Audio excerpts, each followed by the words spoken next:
You guys are live. What's going on, everybody? I'm Smiley's Garden. I'm here with TDog, the artist, and I'm filling in for Eagle Gardens while he is finishing up. He'll be with us here in a little bit. But I'm kicking off the show. Wanted to welcome everybody in. TDog, good to see you, man. Fucking awesome to see you. Good to see you, Happy. How's everybody doing out there? So, everybody smoking? Is it the Sunday night chill? It is the Sunday night. With T-Dog and with Happy, and Eagle will be here. Smiley. But I am so happy. The new chapter, here we are, you know. It's the new chapter. We're waiting to get out into the world. Yeah, man. What's been new? Did you make it to Hash Bash this year? Or? Well, you know what? I did not go. I did definitely watch the entire virtual Hash Bash, and that's something I think was kind of cool in a way, because you know, I became a captive audience. I was working, I was drawing that day, and I just had my phone up and I watched. It was like they did like 3 or 4 hours of a virtual show, and a lot of good people came on. A lot of stuff, you know, didn't quite work, but you know, DJ Short came on. He spoke for a while. I really love the man's, you know, attitude. I kind of go with his vibration about things. But I agreed. I kind of will reiterate a little bit what DJ said, was just about, you know, the reality of things is I think, you know, people are getting vaccinated, things are, you know, starting moving in the direction. I see, you know, by the fall, you know, things will start picking up back to speed with events and things like that. You know what I'm saying? Yeah, that'll get it. I think that's going to get everybody in. I mean, like, but I think we got to wait a little bit. I think we got not wait, meaning not go to events now, but I think we still got to be smart. You know, yeah. It's not like just back to normal. I got vaccinated because I took one.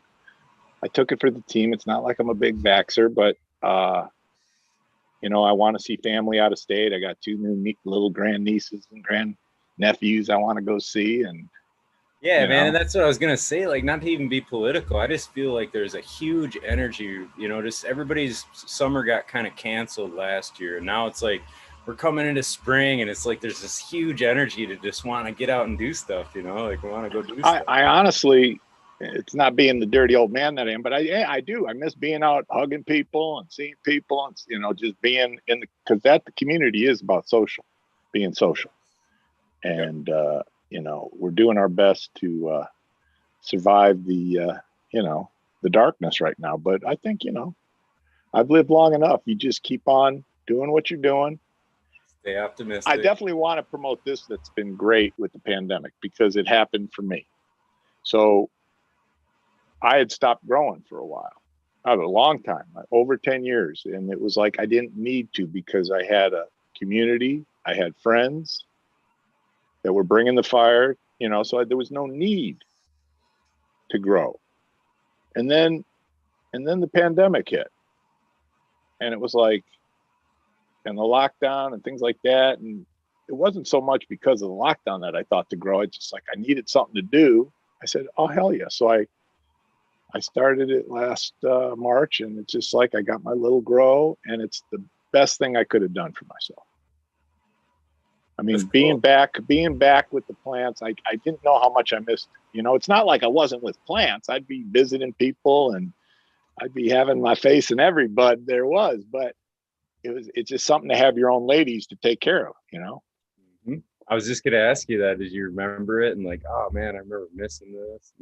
Well, it's funny because that's why I want to promote everybody out there to start growing again. Because, you know, one... I mean, there's many reasons why, but the main reason is just, you know, the sanctuary being with the plant, knowing the plant, you know? Yeah, I totally do, man. It's a cool connection, and it's hard to explain until you do it. You know, I mean, it's just such a neat thing. And I get enjoyment from new growers just because I think it's like that little kid experience where they're like when you take a little toddler, you've been to the zoo 100 times or whatever in your life, you know, right? Nothing new to you, but you take little kids. Why? Because it's so new to them. you get to experience that new feeling through the look on their face and through the excitement. Look at this, look at that, you know. And it's kind of that way with Passion. the grower too. They're just like every little bit of it's so cool, and it just like kind of brings that spark back to you. You know, it's like Well, yeah, that's what's been so great about me, because in a way I'm kind of not so much the toddler, but it's funny because I stopped, you know, me being old school, we would throw a bean in the ground. There was no internet to find out, you know. I guess you could have been a nerd and gone to the library and tried to learn as much as you could, but it was pretty much just throwing the bean in the ground and growing it, you know. And then when I came back to it these last 10 years, it's like, I just the knowledge I've picked up here and there. Oh my God. It's just been great, you know. And it's not even so much I've latched onto a certain philosophy. I just listen to everybody, and I just listen to their love and passion for the plant. And then I hear the little things and I go, that sounds good to me, you know, as far as, you know, how I'm going to do it. yeah, But let's make the world greener, people, I dig that. Yeah, man. No, and you it is, know. dude. To me, it's really cool because like it's easy for us to take it for granted how easy it is to communicate and get information. Right. Like, "Hey, I got this going on, or whatever." But you know, back in the day, yeah, there wasn't that. You had to grind. You had to, you know, buddy up or find somebody or have you know what I mean, a cool forum you could work with or something. So yeah, Right. and I'm No, not and there, you and know. yeah, and I was listening to Medical Mondays the other day, and what they were talking about is this. I think for all of us, and I'm going to say this to everybody, is just to have a little more, guts to talk about it and not keep it in the closet, you know, um, out in public and things like that. You know, they spoke of a moment, and I have found it true for me, is like the best moments I've had to normalize situations where I can normalize this way of life that it is. It's not, you know, a drug. It's a way of life. That's what it is. And it's just, it has to come out. People have to see that it's a way of life for people. But what I'm saying is, like, I'll be in an airport, and they spoke of it too. It's like, you kind of got a captive audience. I remember I was in an airplane where a guy started talking to me. We're coming back from, I can't remember which festival it was. And I had my shirt on. Oh, by the way, a little shout out for Midnight Roots. This is the Oh, design I did for him, the smoke smoking catfish. catfish. Oh, hell Hell yes. yeah, that's sweet, man. So I was wearing some shirt, and usually it's funny. I take my weed guy off my hat when I go through the airport. He comes off. I can take him off. Okay. It's not that whatever. So, but I started talking to the guy in the airplane, and he was actually in the seat behind me. So I stood up in the aisle and kind of leaned on the seat, and we started talking about weed and everything. And I'm telling you, the whole plane was full, and I know everybody that was earshot of me was listening to every fucking word. Gotta love. So, and it was cool because there, I can carry good speech. I'm not like just some crazy stoner, and I was like talking about it like it was normal, man. And it was just fucking. I love that. I love that when that happens. So Yeah, it is cool, man. Especially when it's more open. Guy, there's a guy that man, I forgot to say what number show it was. It's 370 tonight is the episode, and and I'm drawing a blank on the name, but there was one of the guys that was on and did an interview, and he was talking about how he was in pipe fitters, and he ended up getting it through his union, so they no longer drug test for cannabis through his union or whatever. And I'm like, fuck yeah, man, that's awesome right there. Like it's finally like normalized. Like they ain't gonna sweat you for drinking, and they're not gonna sweat you for that either. You know what I mean? It shouldn't be. You know? and that's where I want to see this whole thing of education coming out about the medicine, because nobody knows enough. You know, they just hear CBD, they hear, but they don't know anything.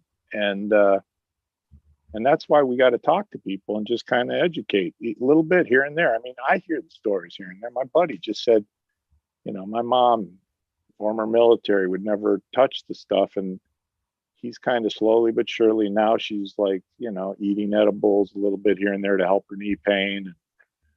and she's cool about it. And she even said to him, because he moved back in with her, she said, listen, if you want to grow, you can grow. It was like, so people are getting it, Yeah.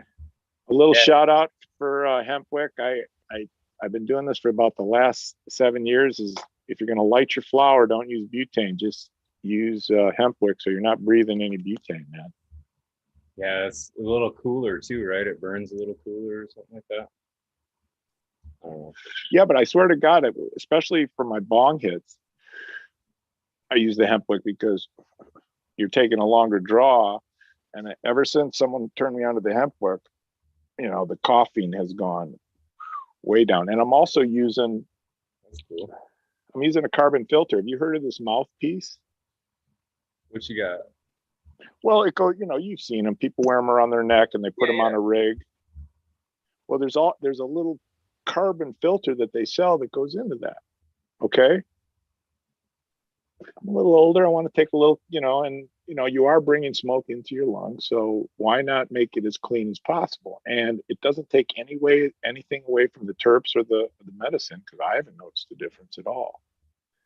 That's cool. And again, less coughing. So for anybody who has any kind of, respiratory, a little distress, but still need to smoke, because I think smoking is important to me, and I've also read the knowledge that it's, I'm not suggesting that, smoking is great for your lungs, but they do say that the lungs do respond well to the cannabinoids, even with people with asthma. So, well, I think there's something about the lung expansion that actually happens there too, and it is a different scenario. There's a lot of tar and all that too in a joint. that's what I'm saying. These filters take the tar out. Yeah, that's cool. That's a cool way to go, man. Even on a joint, you can stuff a joint in it too. It's funny. I don't smoke. I'm smoking a joint tonight. My wife's asleep, but I don't smoke as many joints. That's another thing that I miss about being out at the events and all. And because I always felt, and here, we can talk about something. My twotokes.com, that's my contest right now, is Two Tokes. And that's the name of my brand. And so when I came up with this idea for the giveaway, which is I'm giving away my art, you'll win a custom piece. You'll be able to, like, if you need a logo or if you want a caricature of yourself, that's the grand prize for the giveaway. You won't have to pay for my art. You'll get a prize.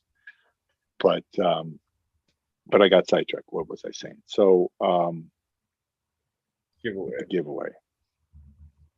See, we're stoned, man. What do you got to do to make the giveaway? So the the Two Tokes. Yeah. Okay, so we're talking about Two Tokes. Puff, puff, pass. Getting back to the joint. So I go into an event. That's what I love about the joint. It's kind of like it's the connection for being social. Hey, man, you pass the joint. Whatever activity in our lives do we do that? Where you pass something to somebody and share it with them. And especially something like this, where it's like taking you to a lifted place, It's a very, I find it very kind of, that's where I see that hemp can save the planet, not just from the points of cannabis and hemp and all that stuff, just the social aspect. You can disagree if you want. You can just be in the business. Man. Not you. I'm talking to the people out there. It's true though. I was just trying to think, like, sharing a beer. You know what I'm saying? Like, you share a beer, and I guess with a pitcher and some of that stuff. But yeah, I mean, it's not really like some of the old you share a beer because the other guy doesn't have a beer. You share the joint because that's what you do. You just, Okay. It's that puff, puff, pass. So the Two Tokes philosophy. So I've been asking people for the giveaway is just tell me, and you DM me for this answer. You tell me, what does Two Tokes mean to you? Now, I'm getting awesome answers. I'm getting people with very clever answers. I'm going to give away Adam Dunn's answer because he came up with a good one. I go, because I was on his show. I go, Adam, what does Two Tokes mean to you? He goes, well, it's not good enough weed because you have to take Two Tokes. Yeah. That's funny. I said, no, that's not it. But people are telling me some really just heartfelt, like, their real philosophy about how, come on, you've heard it across the board of how cannabis saves people's lives, man. Yeah. It does, whether it's the medicine itself, whether it's the change of career that's, taking them, putting them in their wheelhouse. Yeah, that was You me. know, there you go. There you go. So To it real fast. So what was I haven't I want to watch the replay, and I feel embarrassed to say, Bleezy and Oli, if you're listening, because I sent them a tag to watch the show. But how was the Mendo Dope show? It was awesome, man. They're so fucking cool. They are, man. Yeah, they're just easy ass dudes to hang out with, I think. I mean, I wasn't on the show, but you know what I mean? It's just anytime I've heard Well, that's why I want to, yeah, exactly. Yeah, they're cool. And I loved, because my artwork is behind them during the whole show. That was the art I did for them. It's like, yeah. Oh yeah. Yeah. And that was an honor and a pleasure, because, they had been growing genetics, whether it been Subcools or whoever's. And then when they finally had their signature strain, and when they came to me and asked me to design it, that was like, fucking hey, yeah, man. That was a real honor. I should have worn that one tonight. People have seen it, they know it. Yeah. No, man, they've done a lot, accomplished a lot, and they're definitely down to earth still. You know what I mean? Just cool as fuck and down to earth. I recommend everybody to, get their music, because telling the tale of their lives and their music, and then putting that vibration into the plants. I mean, they record in the trees, man. I mean, it's amazing. I was just gonna say that. Who else records out in their garden? Exactly. And not that I wouldn't have thought of it before, but ever since I've been influenced by them, I play music for my ladies all the time. Yeah. You do all the time? Like just what, radio? I'll put it, it's on the timer. I have like, actually I'll change CDs, but I'll loop the CD and I'll just play it all day. Okay, what are you guys going to listen to today? Actually, I had some John Lee Hooker, some old blues for them yesterday. And then I gave them some classical today. You ever notice, like, are they happy or sad, or you on what they like, or? Listen, I notice, and maybe no, I'm not going to say it's coincidence. I think attention is very important to a plant. I think you just leave it in its light with quiet.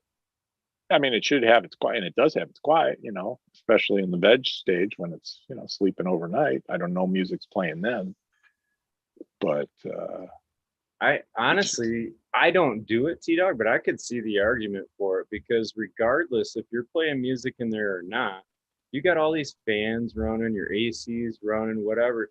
It's got all this like background noise, you know what I'm saying? And that's true too. Put a rhythm to it for them somewhat. I don't know, that could. I don't know. I think it makes sense. Yeah. We get a little too intimate with our plants, don't we? All right, here's a little something. I'm going to do a little some shout outs. So I'm working with a company called Alt Smokes. Now, you ask, what is an alt smoke? Well, an alt smoke is a non-tobacco, 100% hemp cigarette. Now, this is the one I did for they did a co-deal with Motorhead. So it's basically it looks just like a cigarette. I should open one of these, but I don't want to open this one. But it looks just like a cigarette. I'm not sure what they use. I'm sure it's just a standard whatever filter. Is there 20 of them in there then?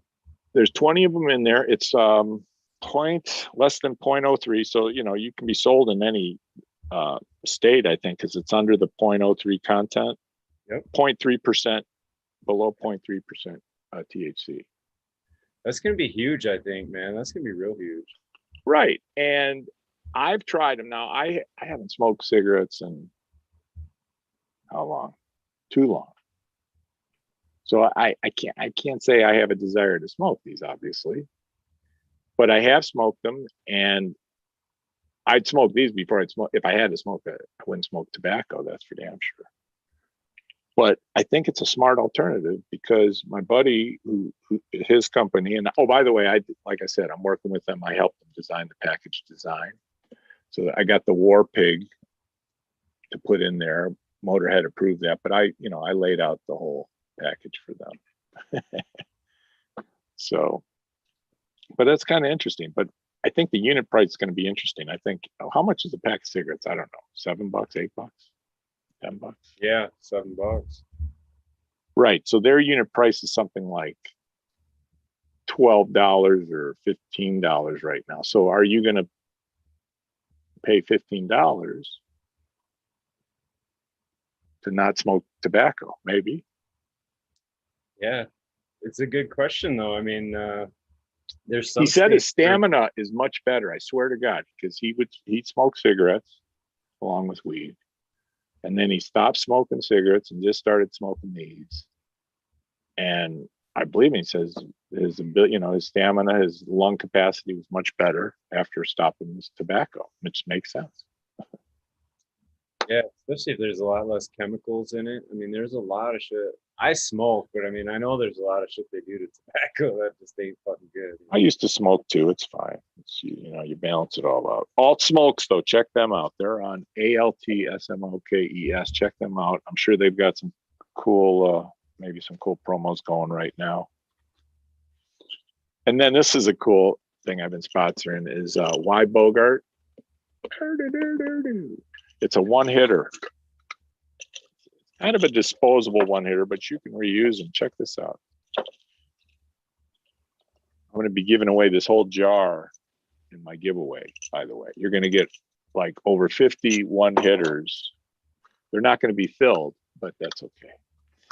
That's okay. 51. Maybe a couple I'll fill up. Who knows? But check it out. See that it's like a half inch. It goes about a half inch down, and it's just a little steel cap that slides right into the end of this nice little paper cylinder. And here's the cool part, dude. What did I do with these things? Oh, check this out. So, see these little stickers? Yeah. Okay, so you fill up your one hitter, and then the sticker covers the weed, so it keeps it in there. So you pack it in there, you put the little sticker on the top of it, you put it in your pocket, you go into the concert. And I could see this as being very cool because if you wanted, or you take like 3 of them and you just take one hit, it's gone. Nobody knows you're smoking anything. That was always the idea of the one hitters. Well, that's what I'm saying. You can be anywhere. Dude, and you don't have to. Here's the thing. This is my thinking. For all these people that think vaping is the way to go. Now, I'm not. Yes, I am an anti-vapor, but mostly the vape cartridges. I'm not, as far as dabbing and solventless extract and that's all fine and good. But buying these vape cartridges that we don't know where they're from, I don't know. My concern is the breathing of if the mechanism is deficient, then you might be breathing solder or metal. That's my problem with these pens. In fact, the guy that's working with me to get my art on stuff, he was going, let's get your art on some, find a company that maybe do a collab and get your art on some vape cartridges and stuff like that. I go, dude, I don't want to do that because, am I being just noble about it? No, but I thought about it. Like if somebody got sick on it or something like that, and it's just my feeling. I say just smoke the flower. Flower power. I like the flower, but I'm not really against any of it. I'm not against it. For me, yeah, it makes my lungs feel heavy if I dab too much, and some of that stuff I'm not a fan of. And maybe it's just because hot dabs and some of the shit are. Well, there's the heat. Here's why I don't. I'm not gonna say for anybody else. This is why I don't dab regularly or vape regularly. My brain or whatever, it's just like I can't regulate. I don't sense how much volume of smoke I'm taking in when I'm vaping, and or especially when I'm vaping off a pen. And it's sometimes so smooth, and you've probably taken in 3 times the volume you would normally take into. There is a lot of truth to that. Yeah, because you kind of got to get used to handling, right? Like anybody you hand the first one to, they just whoa, whoa, whoa, they cough their shit. Right. I mean, Right. Kinda, You know, and then all the face plant people with the rigs. yeah. You know, But I used to face but plant people with the gravity bongs though too. I just say do your research. You know, just don't. But people love the taste of extract. I get it. No, I totally get it, and I do too. Trust me. I've had my taste of the most amazing, the GMO solventless. Oh my God! And, some of these are just sweet as pie. So, put that on my Sunday. But I don't know. Oh It's all man, it good. has come a long way, I think, too. Just from Exactly. my experience with it's a long, long way. It's unreal. And then the hash. It's funny how Michigan hash is coming up big. It seems. I'm really liking how, and it makes sense. People have been learning over the last 5-10 years. Well, I don't think people really realize or account for the fact that Michigan has quite the roots in it too, man. Like there's a lot of multi-generational growing people here too. Exactly. And like it's not just a new sprung up. I mean, this is I yeah. don't want to date myself, but with the 50th hash bash being celebrated, but I was at the fourth. No, yeah, I mean like yeah, exactly. For 50 years that's been going on. So I mean, yeah, no doubt. Just like, in the hills of, of Virginia or Kentucky and all these places, it's I'm like going to make a bold they're claim not getting tonight the because they're not getting wait, the I'm going to interrupt you. I'm going to interrupt you, Happy. I'm going to make a bold claim tonight because I know some friends in Cali are listening. And yes, the Triangle and the Mendo area does just is just a beautiful area to grow this lovely plant.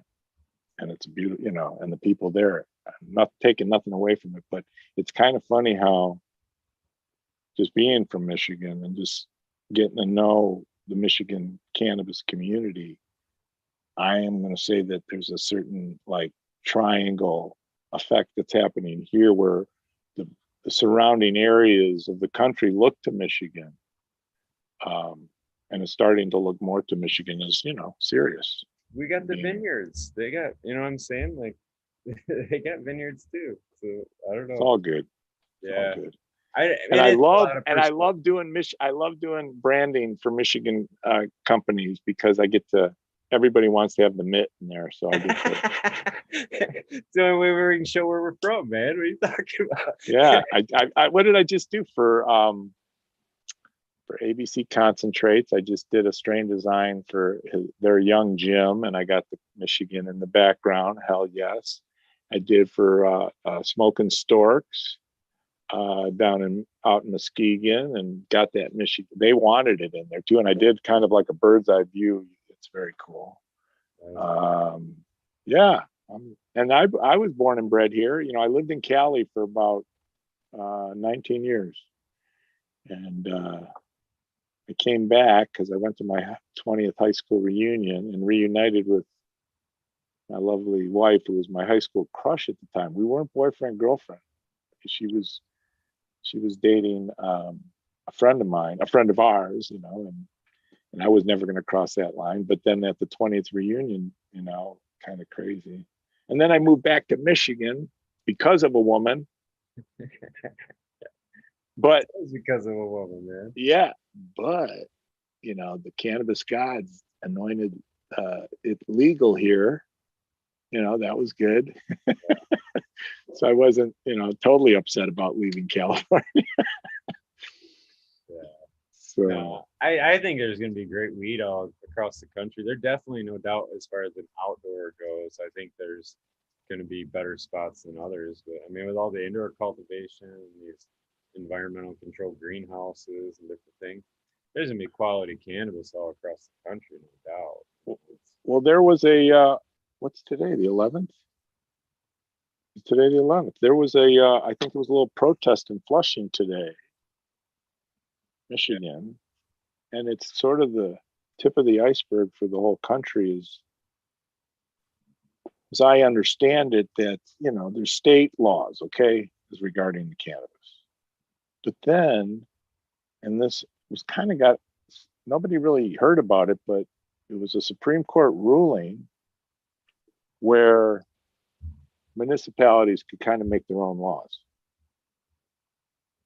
And so what's going on right now, and they're trying to protest in Flushing, and that we should all write our congressman and make sure, and it makes it more confusing too, sort of like the COVID too, if you have two different sets of laws. But it's just it's enforcing stricter things to people that live in certain municipalities, but that go way beyond, like they're being a little soup Nazi about it. And like if you're a home grower, you have to claim yourself as a business, and and then you have to give them a list of all the people, what the, are you kidding me? So Yeah, I don't know. I don't know why they think there's like millions of dollars in it. I get it, there is at a certain level, but everybody wants a piece of the cash right now. Yeah, not somebody that's providing for 3 patients. You know what I'm saying? Like, come on, man. Just being an old guy, I think what I see is that it's going to take some time, because I've lived enough long in my life to see that it takes time. But I think as soon as, like we were talking earlier about the normalization, I think as soon as individuals on these regulation boards are eating edibles and smoking some weed and finding the benefit of this fine medicine, and it is a medicine, however you do it, That's what medically or recreationally, it's all about feeling better. I really think that's what we got to get to, is the idea that it's not a medicine. And I think that's where the government has it really wrong, is the way they classify that as not no drug use. No. And everybody knows that's bullshit. You know what I'm saying? If this is and yes, there's a little more of effect. I understand that we have to be more responsible, and people maybe aren't, but But look at all the things that are classified lower than that, and it's ridiculous. Right. That's where it gets to be ridiculous. You're like, what? Like, come on, man. Yeah, some of that stuff's kind of out of hand. But I actually always talk about just fighting the double standard. That's more of the kind of the real criminality that's going on. It's like, wait a minute, we're talking about this about weed, and you can still go out and just buy a 6-pack and blah blah blah blah blah, and whatever. It's just ridiculous. So, and then with my art, I'm really upset because all these various state laws with packaging won't allow cartoon type art on the packaging for cannabis because of the whole attracting kids. Right? Yeah. Like they did it back in the day when Camel cigarettes drew a cartoon Joe Camel, right? Yeah. And they took that off because it's tempting kids to smoke. And I'm thinking, God, no. Okay, fine. I understand that logic sort of, but it's an adult product. Kids shouldn't be using it. So it's not like, and especially with the smoking products, maybe I understand maybe not putting the cartoon images on the edibles. That probably would make sense. But on any of the smoking stuff, I mean, look at the craft beer. Look at all the cartoons that are on craft beer shit. Right. Yeah. Right? Yep, there is. Airplanes or whatever, yeah. Oh, what's that one? Voodoo Ranger. Speaking of voodoo. But that's the thing. I mean, at what end do you go to make sure that you can control that no kid or no other person? You know what I mean? That right. At a certain point, you got to go, look, we've gone to a certain extent on this, and we need to just leave it to people's, good decisions, I guess, on some of that. Like, I don't know, some of that childproof packaging and the stuff like I've seen and heard, and it's like, yeah, man, there's a lot of waste going on through that too. Like just. What do you think of the kind of what's going on with cannabis packaging. I mean, it's like, it's interesting how a lot of companies are trying to be real corporate and looking like cosmetics and things like that. You know, that's interesting. To me, it's fine. It's, you know, but to me, it's like just jumping onto the rails of how, you know, I'm committed to trying to keep, you know, because I'm old school anyways, but, you know, keeping the you know, the culture, where it all came from, you know, and the culture and the community and stuff like that. I'm trying to keep, because that's part of it. You know, I don't want to change it. I hate that. To tell you the truth, I don't. Who came up with the term recreational? I don't know. I like adult use, but yeah, I mean, it's hard. I mean, it's almost hard to like it's push silly back. that they came up with that term anyways. Because if you're concerned about the kids, why are you calling it recreational? It's a Didn't they medicine. call alcohol recreational? Is that what alcohol No, or do they? is? It's well, you got to be 21 to drink, right? Like Right. adult use, or is that But considered they don't use the term alcohol? like often. They don't say, they might say alcohol is a recreational substance, but they don't, you don't, it's not like, because I guess they had to make a distinction Because there is no between, medicinal use for the alcohol. That's why. oh yeah, cleans the wound. Yeah. They don't have to distinguish, so that's why. I don't know. That's crazy. Yeah. Yeah, that's funny though. I guess they do. But speaking of medicinal, I do always want to make a shout out that, you know, we're rushing everything and getting it legal, but unfortunately, you know, the medical science kind of getting a big hit on this, and the medical patients, I don't know. It's kind of like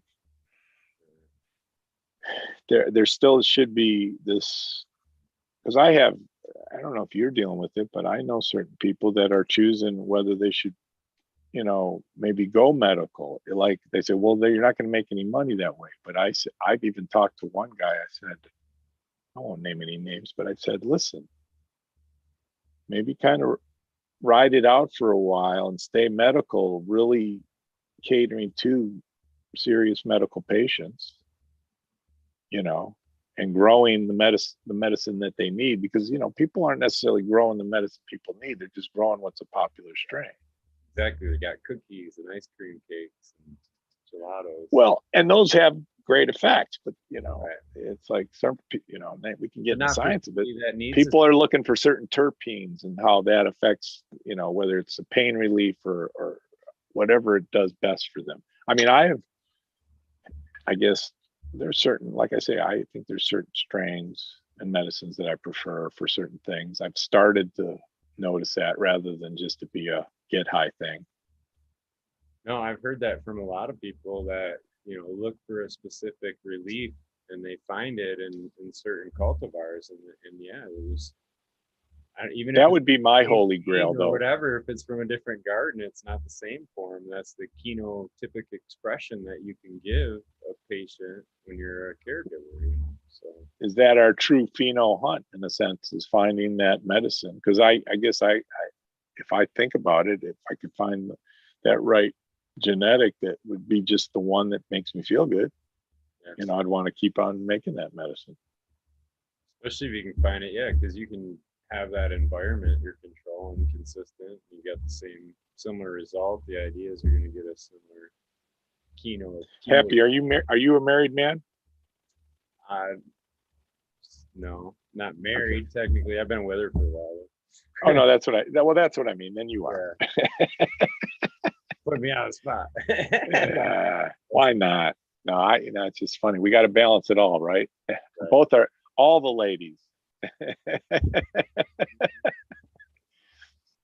Yeah.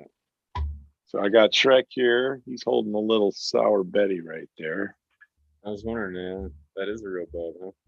Mm-hmm. Yes, it is. I like it. Hold it up. There he goes. He likes it too. Uh, So let's talk about the giveaway. So I am going to be not only, so the first prize is I'm going to be giving away art.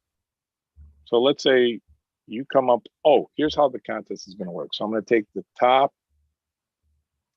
20 responses. meaning the people that answered the question.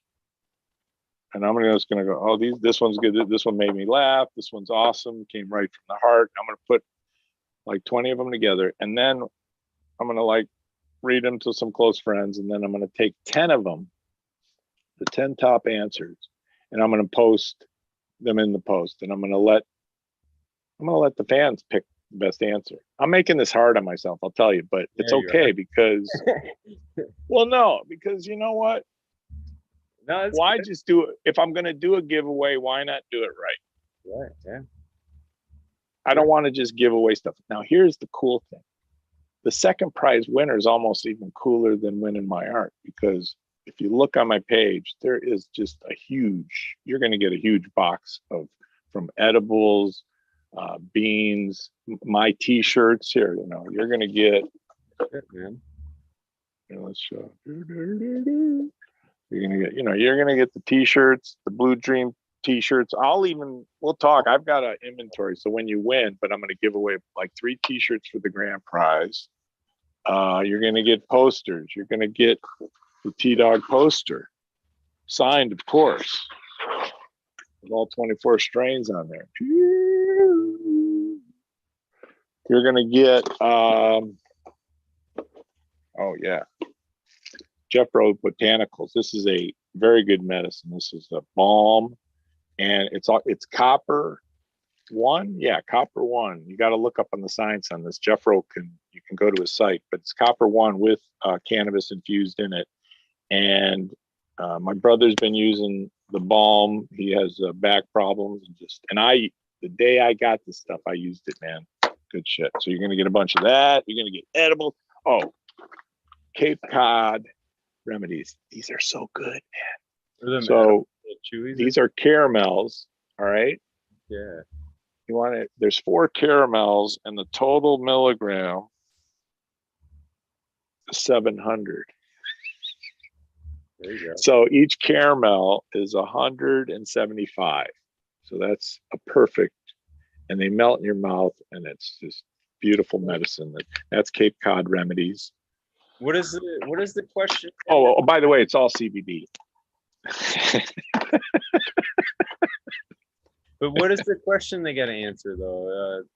I apologize. Thank you. You got to run the show, bro. The question to be answered is, in fact, I should read one of them to you, but it's, what does 2 tokes mean to you? Okay. What does 2 tokes mean to you? You know, like and I even mentioned it in the giveaway. The obvious answer is, puff, puff, pass, kind of a thing. But because my brand is 2 tokes, you can go to twotokes.com and see a bunch of my apparel wear that I'm trying to reignite. As with many of us in this COVID, my printer had to shut down. He was in California. And when the COVID came in, he had to close down, lay off all his employees. So I've been, my whole launch to get my merchandise out there was kind of totally stalled. But we do still have a small inventory now, and he's kind of, trying to get back up to speed. And, but there's still apparel available. So go to twotokes.com. But the whole idea of doing the contest was kind of just, I came up with this name with a friend as being the name of the brand, and I just want to get a sense of what people think. Okay. And I thought, what a better way, but just ask the question. People have to put on their thinking caps a little bit, maybe smoke two bong hits, and win some come up dog art, man. It's fucking dope. I like it. Exactly. And what's cool is that there won't be any I guess the only I'm making it as fair as possible without me just picking somebody. First of all, I'm not going to pick anybody I really know well, meaning and especially somebody I've done business with already. If they have the best, I don't think those people are entering anyways. I haven't seen that. Everybody knows better. So, But I'm really touched with the way people are answering, because it's kind of like, I use IG to stay connected to people. And yes, of course, I'm making connections, but at the end of the day, it's like the community I want to be helping. And I take that philosophy of helping each other, and that's what we got to do. I don't want to see this community become, what we've been avoiding becoming for a long time. Does that make sense? Yeah, it does. So, It makes sense. It's right. It's a hard, because you want to earn a living, and there's definitely the temptation of what's out there with business, but just don't lose sight of your true north and what this plant's about, because that's my biggest concern is, there's a lot of people jumping in the game that have no idea what this plant's about. Yeah, there's a lot of truth to that. Right. When the site is, square foot yield per square foot period, that's kind of like, it's kind of missing the point a little bit. And I get but that's all right. Some measures to those, but yeah, I mean, can't be the only focus. But I think, like we do with any good product, you look for there will still be the discerning people and the connoisseurs. That's my hope. Yeah, there's always that. I mean, look at the microbrewery. Those are right. Exactly.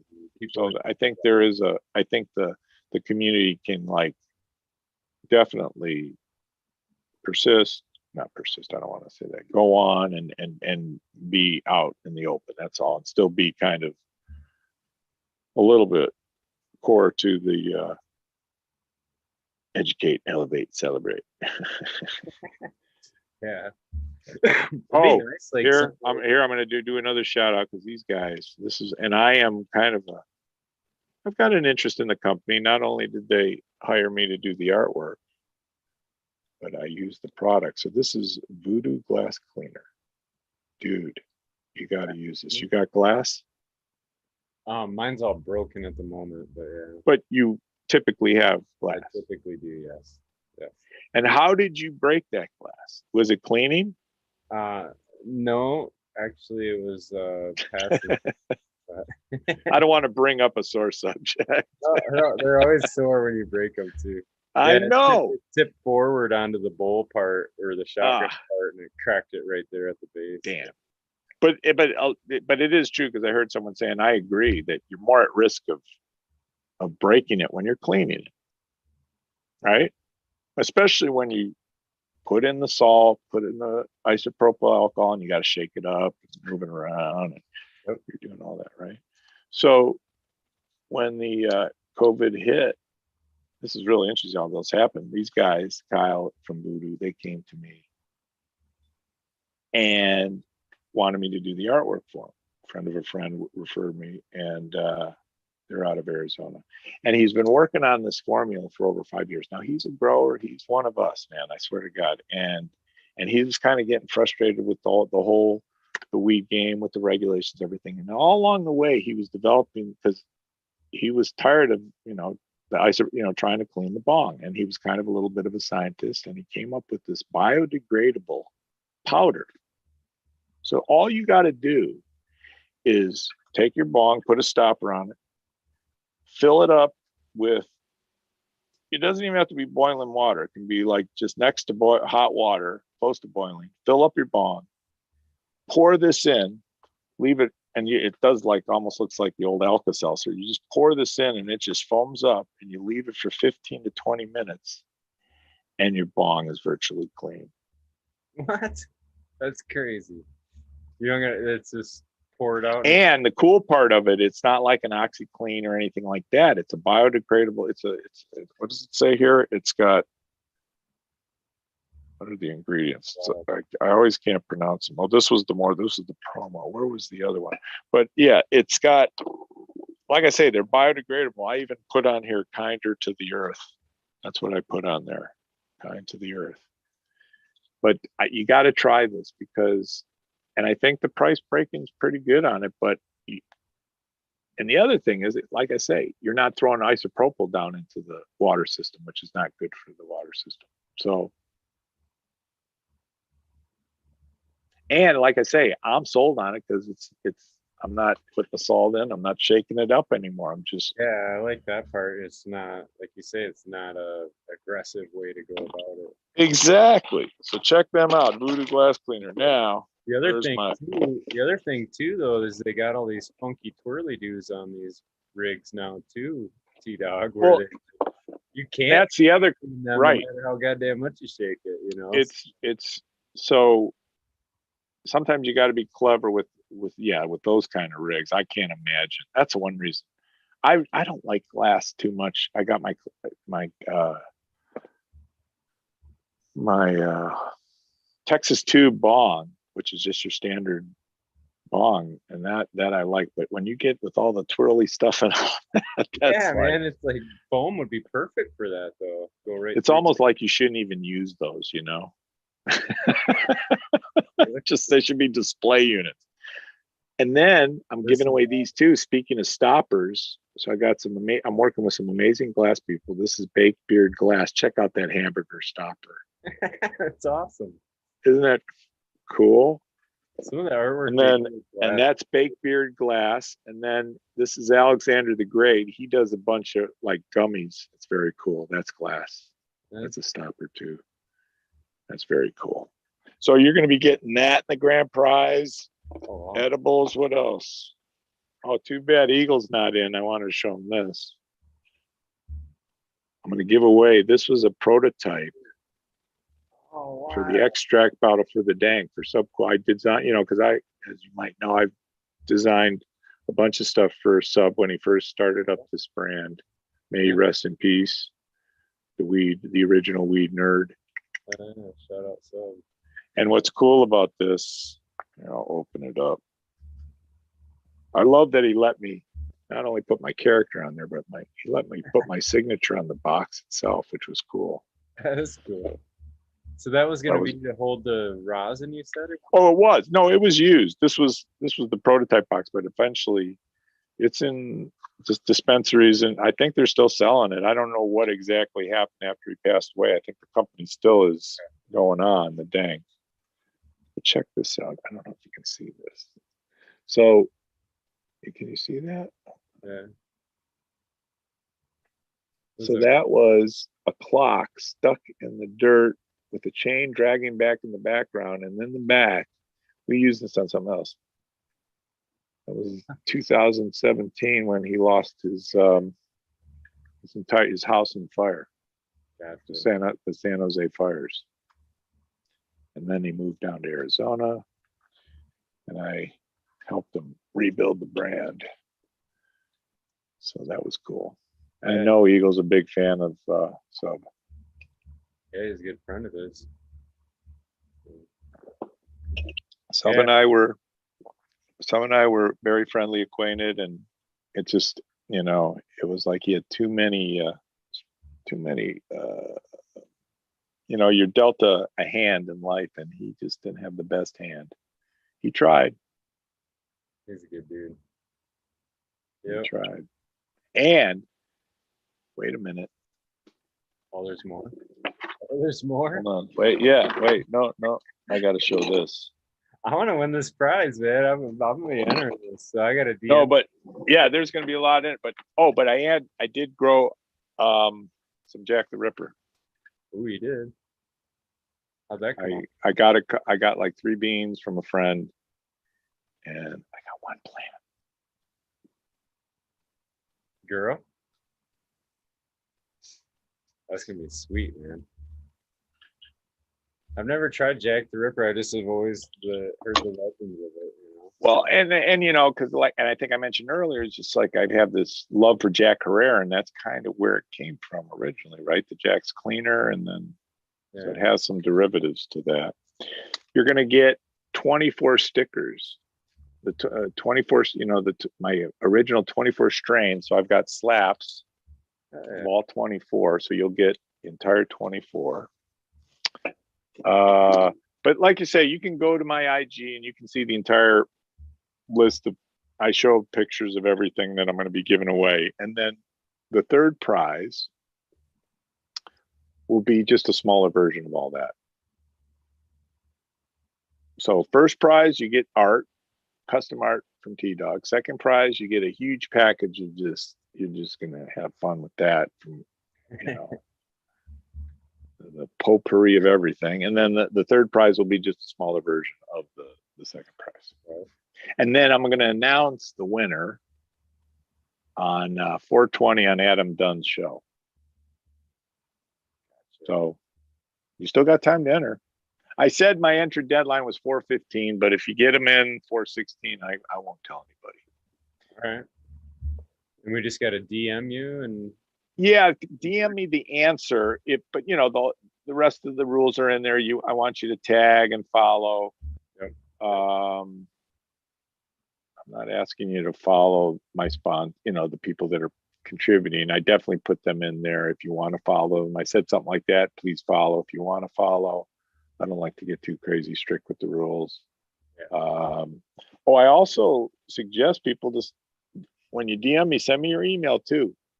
You know, you're not going to get anything bad from me. In fact, the whole thing I want to do with the emails eventually is like keep you in the loop of the projects I'm working on. And you can I'll have like promo codes for discounts on buying my shit, stuff like that. So send me your email. Yeah. I take it, man. I'm entering. So I like it. Yeah. And so what I'm doing is like people will enter, and if they DM me, and that's why I need you to DM me, because some people, when I first posted the giveaway, people were putting the answers right on the comments, but I can't copy the comments. So I wasn't going to retype their answers.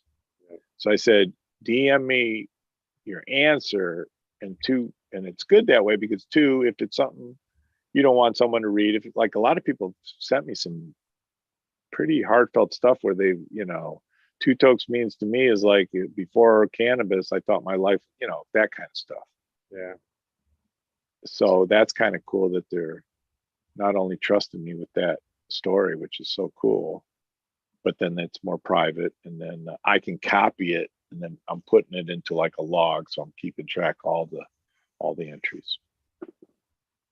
So good. Doing it right, man. What happened to my bud? Oh, it fell down. I don't know. I was just wondering if you took it and were lighting it up or something. But. Well, I could break it up, but I still got some of this joint left too. Yeah. So, have you gotten a lot busier with like COVID stuff? I mean, are people sitting around? Yes and no. I mean, trying to I have gotten busy. One, because things shifted, and then people started calling me up, because I think what happened was when the lockdown happened, people started thinking about their brand. Yeah. So they just, I get hit with the DM, say, hey bro, how much you charge for a logo? And then so funny, I can't answer you that, people. I can just give you a price, but it's all about like the community. Like I say, once we talk, I get a little feeling of the vibration of what you're doing and what you need, and then we have a little, you know, and then we can see if I can work you in and help you out. So yeah, because I love it, man. I do. I really do, like, because I don't, especially when I do, like when I'm contracted to do someone's art, as opposed to me being the artist and doing my strain tributes. By the way, let's go to being TDog the artist. Is that I started my whole thing paying tribute to, you know, the best cannabis out there, you know, the best cannabis strains out there. And I started with the first 24 designs. Well, fast forward 4 years since I started doing the strain tributes. I'm up to about 90. Oh wow, that's cool. That's a big list. That's crazy, man. Yeah, that's a big list. It is.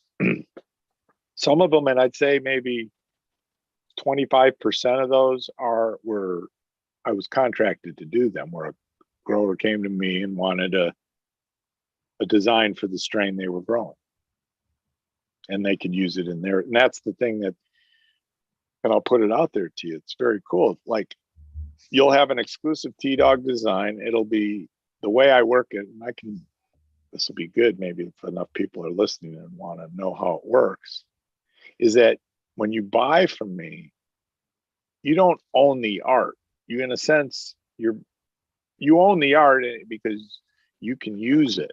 Like I say, it's kind of like, but I'm the artist, so I created it, and unless it's a how do I explain this? If the art's like an OG TDog art, like one of those full-blown drawings, it's not like I'm just doing a logo design for you. If I just do a logo design for you, it's a gun for hire, it's your art, it's not anything to do with me. But if it just oozes TDog style and art, there's a certain value to that I put on it, in a sense, because it's kind of like my catalog of art. And also, if someone does a song, or whatever, you can buy the song, but it's still the artist who did the song. Yeah. Right. Yep. Exactly. So it's kind of like we both own the art. When I tell people, I say, as long as you're not going into the business of selling, like if I'm doing art for a company and you're using it to promote your company and to, that's fine. You can do whatever you want. You can sell t-shirts, all that, but you can't like take my art and then become a t-shirt company. Does that make sense? A little bit, yeah. Yeah. Or sell it to, I don't know. Yeah. Right. Different. Because it's just yeah. I just want people to be clear on that, because it's the same thing. This is what's so great. It's kind of the same thing you feel about when you're a breeder. It's kind of like, what if you create what's going on? I'm wondering, because I know people that want me to design for them. So you create a strain, you've done this amazing strain, and yet and I'll just throw it out there, not to say it, a large cannabis company comes to you and says, oh, we love the strain and we want, so they buy the strain from you, pay you $25,000, or whatever. But it's still your strain, you know what I'm saying? But they're going to claim it's theirs. But you were the author of it. You were the breeder. It's kind of a crazy thing. Yeah, it is a crazy thing. I don't know. It's like, it'd be is. like putting a similar hook from a song or something in a new song or whatever without. I think as long as you're acknowledging everybody, then that's fair enough. I like that. I mean, that's important, as long as it's being acknowledged. Like, what an honor when Subcool paid me to do the art for his brand and his strain designs. But he said, of course, I want your TDog signature in there. It's not like I just want the art and it's my art now. No, it's art by, I'm getting art by TDog. Fuck yeah. Fuck yeah, man. No, dude, the talent you have blows me away, and other artists too. I'm amazed by it, because to me, I can't draw for shit, right? So like, to see Well, that's somebody good that for can me. just put something so effortlessly down on paper is like, it's mind blowing. It's like, it's awesome to watch. That's what I would get at. It's awesome. Appreciate it, man. It's just, people say I can't draw that. I go, well, if you drew as much as I did, you'd be much better. I'll tell you. It's like Tiger Woods swinging a club a million times. I draw all the fucking time. And you probably have for years and years too. So. Well, I'm not drawing right now. That's true. Oh, hey, that would be cool. Let's see. So I'm going to give away a little trade secret to people who are drawing out there for a living, or like doing what I'm doing. Like, you got to create a logo for somebody. Just think about this. So I use this pencil right here. It's a Ep3, a 0.03. It's like the smallest lead you've ever seen. It's almost like a needle point, graphite. And what that allows me to do is to draw smaller. Okay. If I can draw smaller, I draw quicker. If I drew something big, it would take a lot longer to draw. Make sense? So what I do is I draw it pretty small so I can get it done quicker. Because if I had to draw it, like I do have larger drawings, but it takes longer to do a large drawing. And I can get real fine and detailed. Then I take this drawing, I put it on my scanner and I scan it at 2400 DPI. And then I bring that, basically that template into my computer, and then I colorize it. That's where I do the magic, is in the computer. I have a tablet, touch sensitive tablet. So I'm continuing to draw. I'm not like working on a desktop. And I've got this special old school computer tablet that I've been using for about 15 years. Cool. Oh yeah, man, that's how it gets done. Now, the question I got: do you do like other types of artwork, just like your own whatever enjoyment kind of artwork, or? Wait, yes, I would love to do. Well, I've done murals, but I would love to do more sculpture. Okay. Check this out. I got it right here. In fact, if it wasn't so far away, I wouldn't go off camera here, but here we go. All right. See if I can get this. Yep. All right. So it was this college in Boston. Still there. It's a community college called Quinsigamon Community College. I designed their mascot. It was a dragon. It's called a wyvern, and it was a dragon. Well, they wanted me. They never followed through on it, but I didn't care. I enjoyed doing the sculpture. They wanted me to design, so that they could make like a action figure dragon. So I had to design it with clay. Doing this slow so I don't hurt it here. There it is. Oh yeah, baby. Let me set it up here because I gotta do this here. Let's see if I can do this real quick. Oh yeah, you don't have to see it completely. All right. Let me do here. I want to bring this up. I can do this. Hold on. No, let's do this. Some light in here. There we go. Here we go. So this was over towards the dragon. Hold on, he's coming in here. Ooh, just knocked off a piece of him. That's all right. Oh, that was the bud that fell off. That was the bud. Okay, so I did this dragon out of clay. Out of clay, man. And we were gonna, probably do like a 3D scan of it. That's dope. That's the first time I've ever shown that. That's cool. But yeah, I would love to do sculpture. That would be fucking great. I do play a little music, do play a little bass. I tell everybody that you got to, if you don't want to go crazy, you got to have a little avocation. Yeah.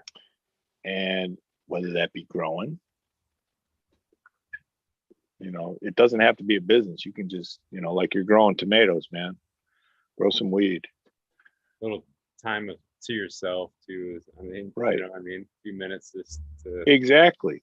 I'll tell you, my grow is now my sanctuary. If, I need to just go someplace, that's important for all of us to have a little sanctuary someplace. If you don't have a place to take a hike or something like that, trust me, sitting in your little 4x4 with your ladies isn't the worst place to be. Yeah. Especially if they're happy and healthy. It can be exactly. That's what I mean. There's problems in there, though. I will say that. No. Exactly. No, I right. When everything's happy and healthy, when they're happy. Well, it's like any family, right? It's true, man. But yeah, it's like any family. There's bad days. Trust me. No, but if everything's shining and they're praying and they're green, right? They're going, man. It puts a smile on your face. I don't care what's going on. It puts a smile on your face. Right. It does. I get a smile from seeing other people's healthy plants. Shit, like some of them you're just like, yeah, man, this is kicking ass. Some of it's cool. It is. It's a lot. That's what makes it a lot of fun. I think just the enjoyment of successes, I guess. So there was an event there is an event 420 in Michigan, but it's Hazy Lion. It's down near the Michigan border near Indiana, I think. It's kind of off the beaten path. Yeah, It's like 420 Palooza or something. Does that sound familiar? No. I was trying to bring up my calendar. I was like, It's okay. I thought it was on a Wednesday, yeah, or Tuesday, 420 is. Oh, right. It wasn't on 420, right? 17th through the 24th, I've seen events. Yeah, it's it'll be interesting, man. We'll see once it gets back rolling. So we'll see what. Well, I'm also curious about, fine, I'm vaccinated, but just travel, how it's going to be. I'm going to be curious. I haven't done it yet. Have you traveled at all? I have not. No, No, me my neither. mom and my brother did. They traveled to Hawaii. So I mean, I've had family. And how was it? Was it fine? Was it okay getting there? Yeah, they didn't have too much problem. They had to wear a mask full time and all Right. that, you know. So, Yeah. which, whatever. I mean, yeah, that's kind of is what it is. So, I'm not sure. I'm working with somebody possibly to do an event because I was going to go to Spanibus and that last year, and that's when it all went down, and Yeah, stupid Spanibus just held out to the last minute, and then they got canceled. That was a big mistake. yeah. There's a lot of people who were there. But I didn't go because I saw I was doing all the art for this Terp Tower. Little shout out for the Terp Tower Invitational.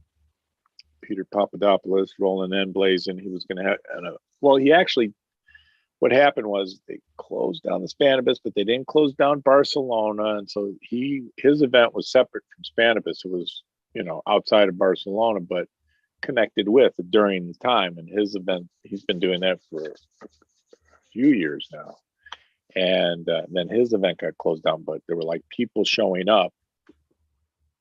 And so I did all the artwork for that event. And I don't know if he's gonna, obviously no event this year. He's trying to maybe organize something for the fall. I think everybody's scrambling to try and get some kind of event together. I mean, just from hearing from certain different people trying to do events, it's not the easiest. Logistically, it's a nightmare. It's got to be, yeah. Yeah, you can't, necessarily lock down the venues and certain, rules. And it gets postponed. The Terp, I mentioned the Terp Tower, and then there's the Terp Town Throwdown, which is in Massachusetts. I was at that event in 2019, and they're normally in like June, and so they're putting it off till I think October, no, maybe August, something like that. Yeah, that's all right. So in the meantime, let's not worry about events. I mean, I know the vendors are, because that is a huge revenue source, and I hope the events do come back. But in the meantime, I think everybody's got to get smart in this brave new world. It's, you're going to have other ways to generate income. And I don't necessarily have the answer to that, but that's like, I'm even playing that game, thinking about that. Yeah. But the good news is, look at New York just went legal, New Jersey. I mean, it's just like, it's just allowing us to, like I say, getting back to what we were talking about at the beginning of this whole conversation, was where we're not, it's more normal. So we can just, it's all we got to worry about is the hardships of business. We don't have to worry about all the other crap. Yeah. But I hear you, man.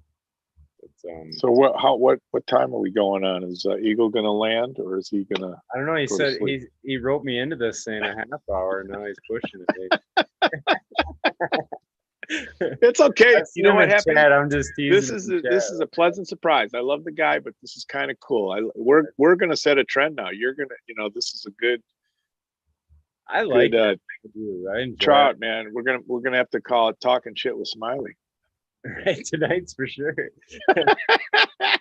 I do once a month do a organic takeover show. So yeah, I mean I Ooh, I jump want to on. see if my glowing. Oh, you do. And what's Yeah, the name of yeah. your show? It's the organic. Organic. Yeah. Send So me a little post on it. Let's see if this works. If it, oh, it's not working. This hat actually glows in the dark, but it's not working. Okay. oh yeah, there he is. But, Well, yeah, send me a link on your show too, but yeah. obviously Eagle first. Well, it's on Eagle's show actually. So Oh, okay, good. yeah, I do the Perfect. take. I just take over for a night once a month for him. Oh, nice. Yeah, That's good. he's up. So, have you heard, or no, it comes out 420, the new Mendo album, doesn't it? It hasn't come out yet. I mean, they've broken a couple songs, but the new Mendo Dope album, I think, Weed Nerd Nation, comes out 420, and everybody should listen to Mendo. I'm telling you, Yeah, they are no. Listen, I worked in the. I want to make my claims. I know good music when I hear it, and good words, and Mendo's got it, man. good message. Mendo Dope. Listen to them. Right. And it's too bad we don't live closer to them to experience their fine Right. They trees. rap about not sniffing coke and how good their weed is. Right. And and give a Grow. shout out to Mark Green Shock, the Green Shock Farms, that collab between Mendo Dope and Green Shock. They're producing fire like no other. Oh, and I did, if you go back, I wish I could do share screen. Next time we'll do more share screen, but the tropical sleigh ride design I did for them for their new strain, and that was a collab with them, and that's Mark coming out with that one. And they surprised me. It's very cool. I think I posted it on my profile, but it's certainly on theirs, where they had a full refrigerator size one of those humidors, the Curadors, Yeah. Yeah. and custom designed by the company. They got my Mendo Dope art on one side and the tropical sleigh ride on the other side of this thing, man. And it's in their fucking sesh place. It's like, Yeah. fuck yeah. I want to go there, open that door, and pull out a big old jar and just break off a big bud. Hell yes. So, no, but it's good to be on the show tonight. I do have hair. Well, thank you for coming on. Thank you for holding it down, Smiley. Oh my God! Jeez, I was just trying to grab a quick bite before I slid on. We were Yeah, just wrapping it up, and we want to see you do a couple hits on the heavy bag, bro. No, I don't do that on air. Nobody wants to see that. Nobody wants to see. He just got his side all set up too. No, it's all Yeah, good. well, no, it's actually we've doing been pretty good. It's not bad right now. No, I'm actually still in the fresh phase. Usually takes about 2 hours to wind down that good feeling. Let the pain kick in a little bit.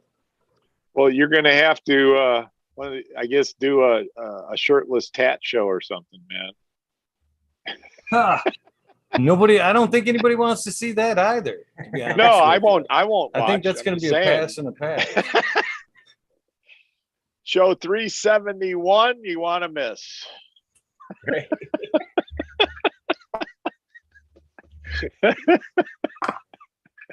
So, did you like how I got that picture of you and I in the mix of all the other pictures, bro? I did. I was appreciating that while I was waiting at the tattoo shop today. I was kind of checking out the advertisement. And I was like, he's got us in there. That's awesome. That's awesome. Yes. I'm on my phone way too much. I don't even know how many I don't even know how many photos and videos I have on my phone. My God. But that's what happens. I'll be looking for something because I've got so much art on my phone, and I'll be scrolling through and I'll go, oh, look at that picture, man. And that's how I found that picture. I was looking for something else. There you were. That's the way it works. Hell yes. I still got to get some TDog art. I would love to get some. Well, art we got to do an eagle. We got to do an eagle character. We do. We got to have some guy like just sitting in a easy chair with a big old blunt in one hand, And I don't know, what could we put in the other wing? Kind of wing hands, You do? Who did that piece of art that you had? Who did that piece of art you had? I grew some, and Kazoo both have donated some art to the show. Both amazing art. There's a lot of amazing art out there, man. Yeah, there's Smiley. He did Smiley's art as well. I grew some. Very cool. A lot of talented folks in the community. But I just want to I want to say a little just a moment of silence for, we did lose a great artist to COVID, Big Homie Martin, this last year. He's done so many cannabis arts. He did organic mechanics art. Have you seen that? Sure. But look up Big Homie Martin. You'll recognize his art. He was a player. He was doing a lot of brands for people, and he unfortunately passed from the COVID. So many great people this last year. It's crazy, man. 500,000 people. You just can't ignore that. I can't.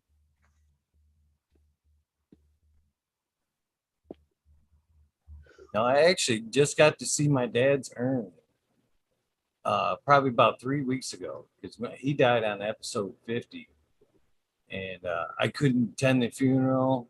I couldn't, go down to the hospital because of COVID stuff, and never really got to say goodbye. But I only just got to touch his ashes like 3 weeks ago for the first time since all this has gone on. It was pretty shitty to say your goodbye to the urn. You know what I mean? It was pretty tough. Well, thank God you had that. It's amazing that you put the importance where it is. I'm not saying it's good. I'm just saying thank God you had that. What was your dad's name? Yeah. Mike. Good name. Rest in power, Mike. This is for you, man. And that's what I tell people. It's like, the virus don't care what you think, man. Okay? The virus don't care what you think. And it's just like, what's your choice? Would you rather? I say I'd rather do what's right, wear the mask. Especially, I don't want to give it to somebody and get them sick. That's what I'm worried about. I can't live with that shit, man. If I was, because now they say you get vaccinated, you can still carry it asymptomatic, and you give some. So until they get that, everybody's vaccinated, herd immunity, you got to be careful, and you can't spread this shit, man. But we get lazy. We think, we think we're invulnerable. But I don't want to end up like your dad. I don't want to end up alone, drowning in my lung fluid, and not being able to see somebody I love before I die. Fuck no.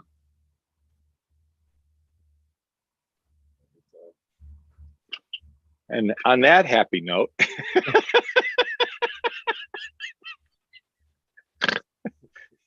where'd he go? Where did he go? He's on there still. You don't I'm still here. Maybe I don't see you, man. Maybe you got to click gallery. Oh, you got to talk. You might have to swipe your phone so you can see all of us. Like I say, just respect and love for your dad, man. I'm sorry you had to go through that. It's like fucking life's hard, and then we die. And let's just have as many lifted moments in between all that, right? Well, maybe you should do a tattoo for your dad, man. I don't know what he'd want, though. That's one of those things. The Buddha might be that. He was pretty. The Buddha might be that. It would be tough to put one image down on such a great man. That's for sure. Well, that's why I don't have any tats. You talked about. It's a big deal. I heard you guys talking on the way here. How great this cannabis community is, what a big thing it's becoming, and it is. And I honestly owe the community a huge thanks. Smiley, first up, man. That night that all that happened, Smiley stepped up and held it down for another episode. Thank you, Smiley. And then cannabis community actually helped me out through that whole phase, man. Doing the show, everybody kind of told me, take a break, take a break. We understand, we understand. But that emptiness would have sucked. You know what I mean? Taking that time off and just kind of putting my head down and being sad. Nah, coming on night after night and having the community, be here and was everything. It was everything to get me through that rough time. I owe Smiley, the community, a huge thank you for getting me through that tough time. It's been both ways. I think you hit it, bro. I think you hit it a lot. I find myself through this time of lockdown that the viral community, and it's the viral whatever, the online cannabis community has been very important to me, and the communications that have been exchanged. I mean, heartfelt stuff. I was saying earlier about my little contest. I didn't expect. I mean, I'm touched now. I was making it more fun. I was saying what the question to the giveaway was, what does Two Tokes mean to you? And bro, I can't believe I'm getting some like heartfelt responses from people where they've just turned that into like, well, Two Tokes means the cannabis community and what the community's done for me, and brought me, saved my life and things like that. And yeah, I think you hit it on the nail. It's not just the onlineness of it, but it is the cannabis of it, I think, to a certain degree. That culture, you know what I mean? Like, hey man, what's up? That kind. That's what I mean. When you said that, I actually met somebody the other day that went by that name, Two Tokes. It was funny because I was driving and I'm like, are they talking about that? Are they talking about him? Well, it's funny. I don't know if anybody noticed. Probably people have. They go, well, wasn't your brand TDog? And it was. And I'm going to confess tonight. You brought out my confession. So when I first started this whole merchandising thing, trying to get my artwork out there, and I found these guys to work with and had this license. I have this license agreement, and they're supposed to try and sell my artwork, and they kept on telling me, well, we got to have a brand for what you're doing. And I said, well, I'm doing these cannabis, these strain tributes, and I just want the art to sell for itself and just have my signature on there, TDog. And they go, no, we gotta get your name out there, TDog brand. I said, okay, fine. Well, the truth is, nobody knows who TDog is. I mean, yes, there's a certain group of people in the cannabis community know who TDog is, but the general public doesn't know who TDog is. And I never really wanted my artist name to be the brand. So I wish I would have just stuck to my guns on that, because then what we did was we brainstormed, because what happened was they started showing my art to people, to sell it, like whatever, whether it be a large store or whatever. And people were going, well, we love the art, but who's TDog? And that right there, I said, yeah, I never wanted that in the first place. So then me and my buddy Jarrett, who does a lot of the artwork, helps me out with a lot of the production work, and a grower and a weed nerd and all that kind of stuff. He said, why don't we call it Two Tokes? And I said, that's perfect, because it's undeniable. The brand, Two Tokes, you know what it's about. Right? So I wanted it to be more about the cannabis, the medicine, and not about me. So that's why I changed the name of the brand to Two Tokes. Voila. Now we got to type in and send him a DM so we can win some art, man. Right. Exactly. And I think it's a good exercise for all you people out there too, just to put down your thoughts on paper. I'm making all you stoners think a little bit. It's not just about tagging. It's not just about tagging and following. Okay.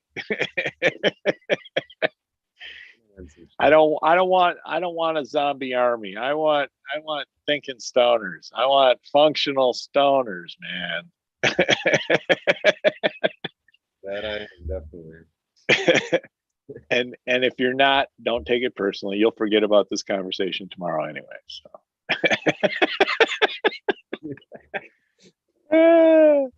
I can't tell you how many times that I've been on shows where I start talking and I go on a tangent and it's like, what the fuck was I talking about? You know that what's that old joke? There's two things I said this on the show the other day, I think maybe on Adam Dunn's, maybe. I can't remember, but there's two things I don't like about smoking weed. The first thing is it makes you forget things. And then the second thing is what the fuck was the second thing? Oh man. So what show was the Mendo Dope show? Because I am embarrassed to say I have yet to rewatch it because I missed it the first time and I still want to watch it. Shoot, they've been on twice this year. No, but the last show, the last one you were on, the last one. It was like only about a week ago, wasn't it? Like 2 weeks ago? 2 Fridays ago? Two Fridays ago? All right. I just want the number so I can find it. Yeah, I was just gonna say it was like a couple weeks ago. And I love how they put that beautiful artwork behind them. Number? They fucking hung out too, man. They weren't in and out. They fucking hung out. It was cool. Oh, that's cool. Yeah. Yeah. He goes. My dog has yet to bark at me to let him out, so I'm going all right. Yeah. Yeah. So what else is going on? So what you got going on? Oh, I like that picture of I like that picture you posted of your setup the other day. That was cool. Nice. Yeah. It's just a portion of it. That's no, but it was kind of get a good sense of it. No, that was good. Yeah. That is cool, the garden stuff. So yeah. I was gonna ask. You can say no if you don't want to talk about this. It's a sensitive subject. I've actually debated on it the last few minutes if I wanted to bring it up or not. But well, us artists, we're sensitive guys, so go right ahead.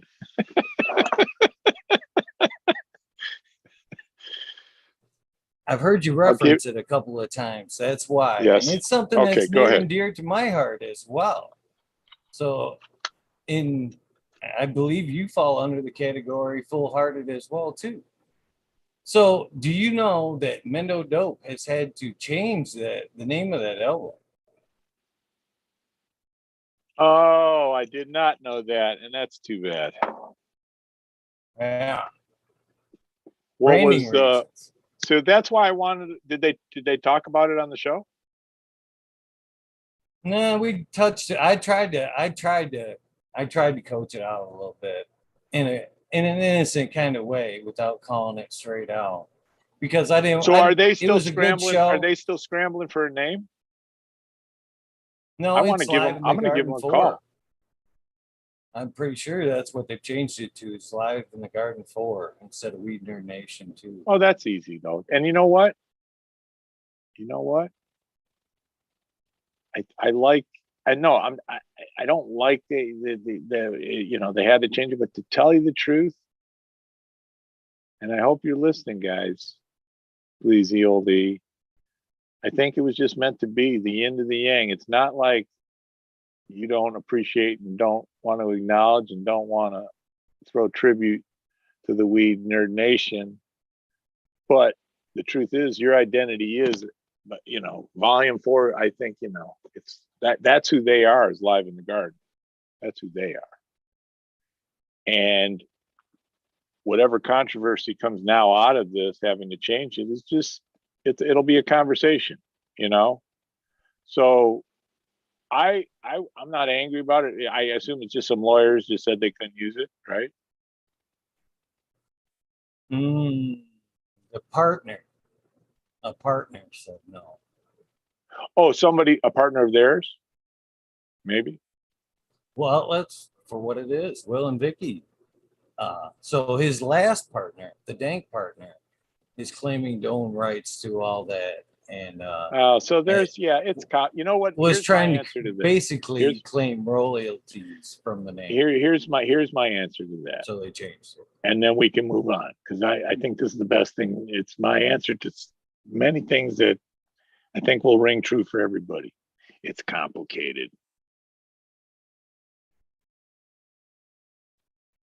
I liked your original answer, by the way. Very wise. Very wise. Both are good. Both answers were good.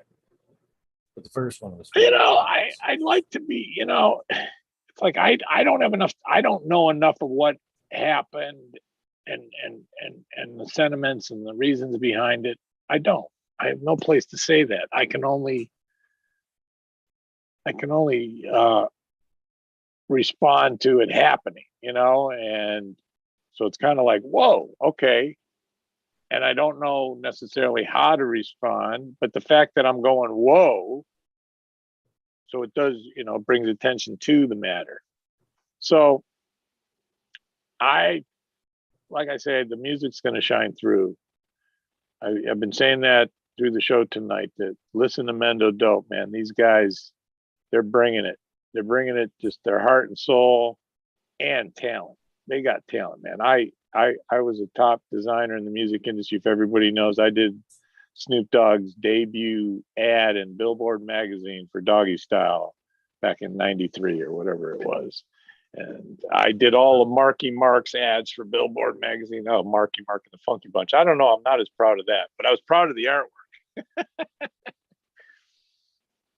But my point being is that the Mendo D are talented guys, aside from growing the trees. They're true blue too. It's like, just, you got to listen to the words. The music is amazing, but if you listen to the words, fuck. I've actually told newbies to listen to Mendo Dope just because it was good music and they had tips in their music there. Well, so, and it is education it's education to the path of it really sheds the light on get back to being complicated, how it's complicated to stay true to the culture and still ride this new chapter of legality and all that shit, all the while forget the on fire and kicking out hot music. Right. It's talent, man. They kick ass. We smoke fire. Well, I mean, think about it too. Like, they were kind of known for their big fucking trees back in the day, like, right? That's why they got busted, because the fuck cops couldn't believe they grew that much off or whatever, But so how high did they get with that last one they tried to grow? Yeah, the last one they were trying to do, that tall one. You know what I mean? They've been doing some of the coolest shit. It's, I don't know. I love that. Yeah, and they were showing people how they were doing it. I think they said 50. That's the other reason why I'm glad that I got vaccinated, because I'm going to do a little tour of the Triangle. I'm going to go visit a bunch of friends that I haven't seen in a long time. I don't even want to go to an event, because you go to an event, everybody's too busy if they're there as a vendor, especially. So I want to go visit the farms. I bet that's cool. I think they'll let TDog sniff around. No, I could see that being a tourist thing, legitimately, like tourists. Right, like wineries. Oh, yep. Hell yes. Mm-hmm. To go up to a plant and smell the bud? Are you kidding me? Yeah. See it grow, overlook the field and shit. And then you go into a little sesh room. Right, and you go in a little lobby sesh room, so where there's a little place where you can actually smoke the flower, or you can dab the extract, or you can eat the edible. I know there's people doing it, because I know I think that's kind of what like Lost Coast and some of the other places do, where they kind of got like a little bed and breakfast place. You can stay and hang out, check it out. And I've been speculating too with, you know, because there's no going back to the way it was. Not right away. It's not going to be like a flip the switch kind of a thing. And what I see that could be as an evolutionary kind of thing going forward are smaller, because as it becomes more legal and normalized, but there'll be the local village pub, but not pub for alcohol, but people will be in their provincial areas, but there will always be smaller. I think the smaller sesh clubs will become a thing, you know, like bars are. But I'd like to see more, I don't know, I'd like to see it more like a coffee house where you could go in, get food. You can go to the end of the counter and maybe there's somebody that's more medicinally educated to, you know, and then you go to the other place just to buy your, you know, whatever. There's definitely a tourism thing to it. That's going to be a thing for sure. I like it. I don't know. I mean, my dream is to you know, to grow my own medicine, grow my own food, do my art, be somewhere close enough to Wi-Fi. I guess I can't be too off the beaten path. You know, because the art is digital to a certain degree. But no, that's cool. So we lost Eagle again. T-Dog, Is he here? Oh, no. I'm here. You got to swipe your phone and then it'll show all of us, like in a Brady Bunch. There we go. I was actually holding this up. earlier. Oh, I love that, man. And then Chad was like, "Did he see it?" And I thought, No, he didn't see it because I wasn't. You had to talk. Now I see it. I love it, man. Yeah. Speaking there, of, you even got your autograph on. Wait, where's? I there. have it around here someplace. Hold on. Is that 17 or 19, Eagle? There's a very cool 17. company. 17. 9517. I love it, man. It's an original. This was well, subs. you know, this was subs. you know, not that we can talk about this. Let's kind of keep this diplomatic, but I do want to get back to, because I'd be curious to see. Now, I was talking to Smiley about how it's my art. I'm the author. No matter who I sold it to, I did the art. You know, when I say it's my art, you know what I mean? It's like I did it, you know. And specifically, not even so much the brand stuff, but like the strain designs. Like, how many did I do for Subcool? So I did Jack the Ripper. I did Chernobyl. Jesus. I did the Jesus. I love that one. I'm going to hell for that one. The Chernobyl and another one. I think. And I kind of was before things changed. He got sick. I was designing a bunch of them. I did the Vortex and a bunch of others. But okay, so what happens to that? I see it eventually as, and I'm already working on it, people. Everybody who's listening. I've talked to one company, a publisher in San Francisco. They're interested. It's just having the money to get it done. But to do a coffee table book of cannabis art, and specifically, like I was just telling Happy how I've got up to 90 strains designed now. Could you imagine like a big coffee table book with not just my art, but just like all the best, like maybe 4 of the best cannabis artists or something like that? That would be a fucking cool book to have. But I think so. There should be no, quarantine. There you go. It's all your art, though. And then the point I'm making is that, you know, I'd have devote how many pages, 4 pages to the work I did, and I would show the art I did for Subcool. You see what I'm saying? And I'd have so you'd be going through the book and you'd come to a page and you'd see like fucking Jack the Ripper art. And then I would just have a little paragraph talking about, okay, here's the work that I had done, you know, when, you know, back in whatever year. I think there'd be a lot of interest for that, T-Dog. I think there would definitely be a lot of interest for that. Is this the one? I think this is the one he sent. It has to be the one. I think it would be oh yeah, real there cool it is. because even as I was, There's the man. What a sloppy signature, but you gotta love it. I always told him there's no hyphen, but I actually did start doing the hyphen, and then I took away the hyphen when I first started doing the TDog, and then now I don't have the hyphen in there. Rest empowered. You brought some good medicine to the world, my man. So yeah, so my art will not end up on the shelf. I want it to be out for everybody to enjoy. I really do. I mean, yes, of course I want to sell stuff and keep a roof over my head. And everybody out there, just remember, I do art. I don't grow the product. Okay. There's more money in the product than there is in the art. But I enjoy what I do. Fucking A. so what I think would be cool about your book, TDog, would be like I was telling my tattoo artist before I left. I was telling him a little bit about you and what you do in the cannabis industry and whatnot. He was like, "Well, I should get with him. Have him draw me something up." I said, "He don't just draw up shit for anybody." That's right, man. He has an interview with you, a little backstory, a little back. We got to talk. Got to feel you out. Exactly. Yeah. He's like, and I think that talk, not that quite build up for every out, one of them pictures.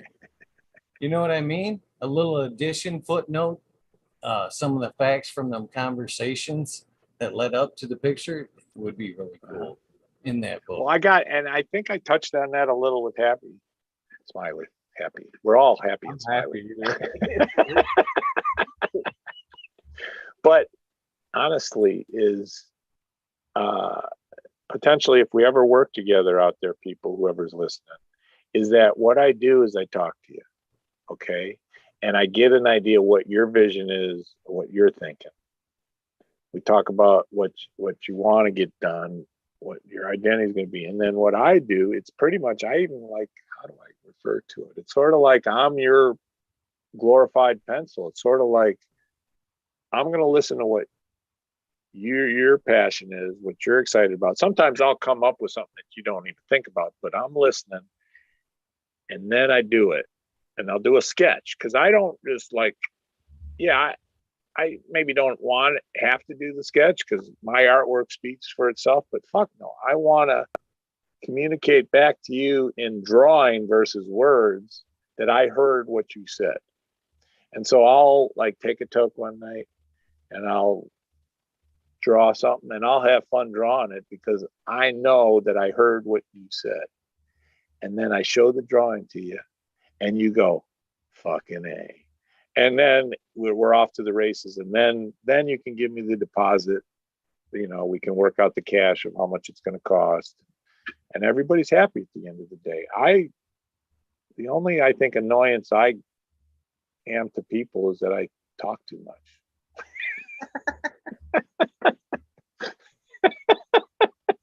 But besides that, I deliver the product, man, and everybody's happy. And and there's the other thing too, is that, and people will like, I'll do something really badass, and then they'll like, well, excuse me, T-Dog, and I go by Todd too. They'll go, I'd like to change this. I go, fuck yeah, let's change it. You want, you know, and so you become the artist. Like I said, I become like, if you come up with something that I think is a great idea, I'm going to put it in there. So, or take it out or adjust it. So it's at the end of the day, it's not just me doing something for you. It's us creating. It's almost like you're working on it. It's just, you know, it's a team effort. I like it though. It makes sense too, because it's probably the shortest path for you actually to try to get something that's desirable for what they want. You know what I'm saying? Do the interview and you feel for what they're after, and then one day it kind of pops in your head and it's probably right. Close, you know? There's my eyes. No, yeah, you just got to listen. That's my biggest advice to anybody about anything. Just fucking listen. It makes it a lot easier. Someone sent me an email with pretty good detail what they wanted, and sent me a bunch of resource images, give me an idea what they wanted in there. I drew it up. Took me about, I don't know, hour and a half. I did a quick sketch, sent it back to them. They said, badass, right on. So now I can just go off and finish the thing and do all the refining and colorization. And it's, yeah, I'm in a zone lately. And I think I am going to attribute it to just being in my wheelhouse, being with the community I love, doing the artwork I love to do. I'm drawing all the time. I always wanted to do, I mean, I'm an award-winning brand developer. I can tell you, I can go bragging about the artwork I've done and that shit. But doing this artwork, this fun artwork that makes people smile and helps them make a living too, because you know I'm helping a lot of smaller business, I actually enjoy helping the smaller cannabis companies. It's a much more fun process. And the exchange of equivalent values, not bad either. I take it, man. So what time do we got? I don't even know what time it is. About 20, actually. That's 1:20. How late do you go? Eagle? That's a trick question, TDog. I'm having fun, man. I thought I was going to be too It tired. actually goes to 4:20. 4:20 is usually, but you're not signed up or committed to the 4:20. Oh no, I'm gonna be leaving you guys pretty soon. But I do want to just like remind everybody to, you know, follow me because there's always something fun to see. Oh, here's a good thing. Anybody who's hung on and still wants to enter this contest that I haven't, I'm going to do some more posts to get people excited to enter because the entry deadline is soon. Yeah. But I will include, because this is a favorite of my fans, I will include some form of a time-lapse image of the creation of the artwork that I'm going to do for you. So you'll have a video, digital video, upwards to maybe 30 seconds or so of me drawing your image. That's pretty. So that'll be cool too. Oh, here's a question. I've got a question for you, my friend. Do you grow out of the bottle? Do you grow out of the bottle? Do you grow out of the bottle? Do you use nutrients? Yes, fading. So do I. I mean, I just heard that, you know, I'm just curious about how hard it is to grow organic. It's not hard at all. It's not hard at all. Can you look in a hole and see if it's got water? Well, that is organic, right? Well, that's the last run I did. Smiley brought the organics here with some earth boxes. Pretty dummy proof. All you had to do was look in the hole and see if it had water. I mean, it nailed it. That's how we used to grow. Any easier than that? That's how we used to grow. So did you go to the Hash Bash? No. I wish. I didn't think it was going to happen until the last minute. Well, no, I thought it was going to be a virtual thing. Well, no, it was not. It was kind of a rebel thing if you went. The police were not, you know, people were trying to sell stuff. I didn't go, but I listened to Medical Monday and Adam Brooks was on and he was there. And no, I wasn't going to go out and mingle right now, but they were out there. And that's good. There was a small portion of people out there. Now that you put it like that, I almost wish I would have been. I'm saying the Smiley. The rebel thing was the whole attitude behind it. To be honest with you, TDog. I mean, it was rebels. Yeah, we're smoking pot. We're not even supposed to be here. You know, it would be kind of nice to see a little bit of that. You know. No, that was fine, that was fine. But Adam said people were there like selling mushrooms, selling T-shirts. People were there. It was a normal year. People weren't there just to rebel. Come on. Yeah, it was a normal year then. But I'm sorry I didn't go. Wait, I'm sorry I didn't go because he said there was a guy that sold some 50th anniversary. He made it up and it wasn't even that great a design. And he sold like 50 shirts. God damn it, I could have made some of it. Sold 50 shirts. Well, fuck there. Honestly, they always sell tons and tons of shirts hand over fist there. That's one of the most when it's popular a normal vendors. thing, yeah. People Have you been to the shirts, event at the hotel? That's what I'm getting to, TDog. It's since recreational has taken over here in Michigan, the hash bash kind of faded from what it was really about. You know, the fight for cannabis, you know what I mean? And then that's why I'm saying it was nice to see a little bit of that rebel attitude brought back this year. Because the last couple of years it's been so commercial, and now that it's got the cup that goes along with it, people don't even really think about the hash bash, the daytime event anymore. It's more about the cup. Everybody I've talked to this last year about the hash bash, we're referring to the cup and not the actual event. And I was like, no, there's a fucking event that was first. This came on after kind of latching on making money off it.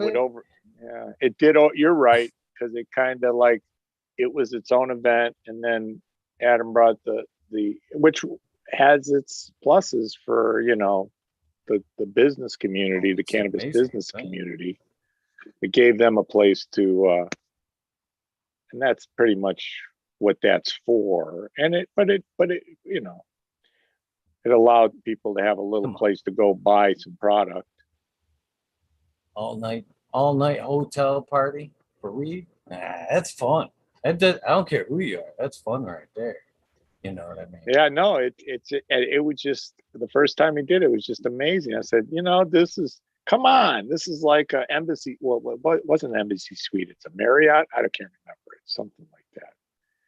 And no, and then he has to pay for the expense to get in those air cleaning machines the day after, and the staff doesn't work there for the weekend. The staff leaves. They just pretty much give him the whole place, and he just has to pay insurance or whatever. And stoners don't burn down and tear up things, so it works out fine. You just got to get rid of the pot smell. I just feel bad for the employees now, because man, the best day of the year that they could possibly work, and they get screwed out of that. That sucks. Well, that's again part of our brave new world, and we just got to kind of swallow the pill, because there's nothing else we can do really until things kind of get traction back to some sense of people not being able to have the freedom to go out and do things. I want to try that axe thing. I just saw that. I want to go to one of those axe bars and throw those axes. Because I'm a dart thrower, and I want to try. Have you guys done that yet? I haven't. No. It does look fun though. It does look fun, man. Throwing knives. I do. I want to smoke a big joint and throw some axes. That does sound fun, to be honest with you. Come on, who wants to when go? You said it though. There is no. The reason I say it, because I was going up to Flint, going up to Vehicle City, and it used to be some sort of brewery place on 75, like before you get to university, and it's now called Detroit Axe. So I'm assuming that's what it is, right? Yeah, it's got to be. That'd be fucking cool. It's not a company that's making axes. I don't think so. I think it's because it used to be a bar, so I'm sure it's a Detroit Axe. So whatever. So I changed the subject on you. Sorry about that, bro. There's my. When you said it so vague, I thought you were like, because Axe body spray has like a new spray out. I thought, what the fuck? I mean, do you think it's really going to happen? The women are all going to come running and all that? This is a real bud, dude. If you didn't notice that. Here you go. What kind of bud is it? So, okay, we were talking about how I would do artwork, and you said you wanted a character. So let's do a kind of an online brainstorming. So, Mr. Eagle, what kind of eagle do you see your eagle being? I see it as the good old American eagle, to be honest with you. All right. Well, now, but the good old American eagle, is he smoking weed, man? I hope so. I hope so. At least he. Well, I always like to make it. He's the cousin of he's the cousin of Uncle Sam. So we got to have like the weed smoking sibling of the American eagle, basically, because that's who you are. You're still the American eagle, but you're the weed smoking, weed growing eagle, because that's what the Declaration of Independence is printed on hemp, motherfucker. I have a pretty amazing eagle across the chest, by the way. I'm just saying. Let me think about this, because we got to think about that. You're consistent because you do the show every night, so there has to be some sort of like, got to be there you go. All right, well. So I was trying to actually work my way back to this TDog. To be honest, maybe we actually make it you, and then you're wearing like a wrestler. You're wearing like some crazy eagle hat, it's like eagle mask or something. You're like an eagle superhero. No, so I like to do funny shit. I like the idea. I like to do it should be funny. Yeah, I think it should. Because you're fucking talking shit, so it's gotta have some irreverence to it, So TDog, I've been trying to get back to this very question for about 15 minutes. Oh, this is the second question. So we've had this question before. I was actually talking this with the tattoo guy before I left, as I was talking about you, about the interview thing. Mm-hmm. Do you know it's been hundreds of episodes since your first episode? Do you remember what episode you were on, T-Dog? I was just looking at it. It was a while. What was it? What number? 8. Episode. Get the fuck out of here. I was 8. Yeah, it was early. I remember that. Yeah. I feel honored. Yeah, and we kind of went through this on 8. I kind of felt you up a little bit then.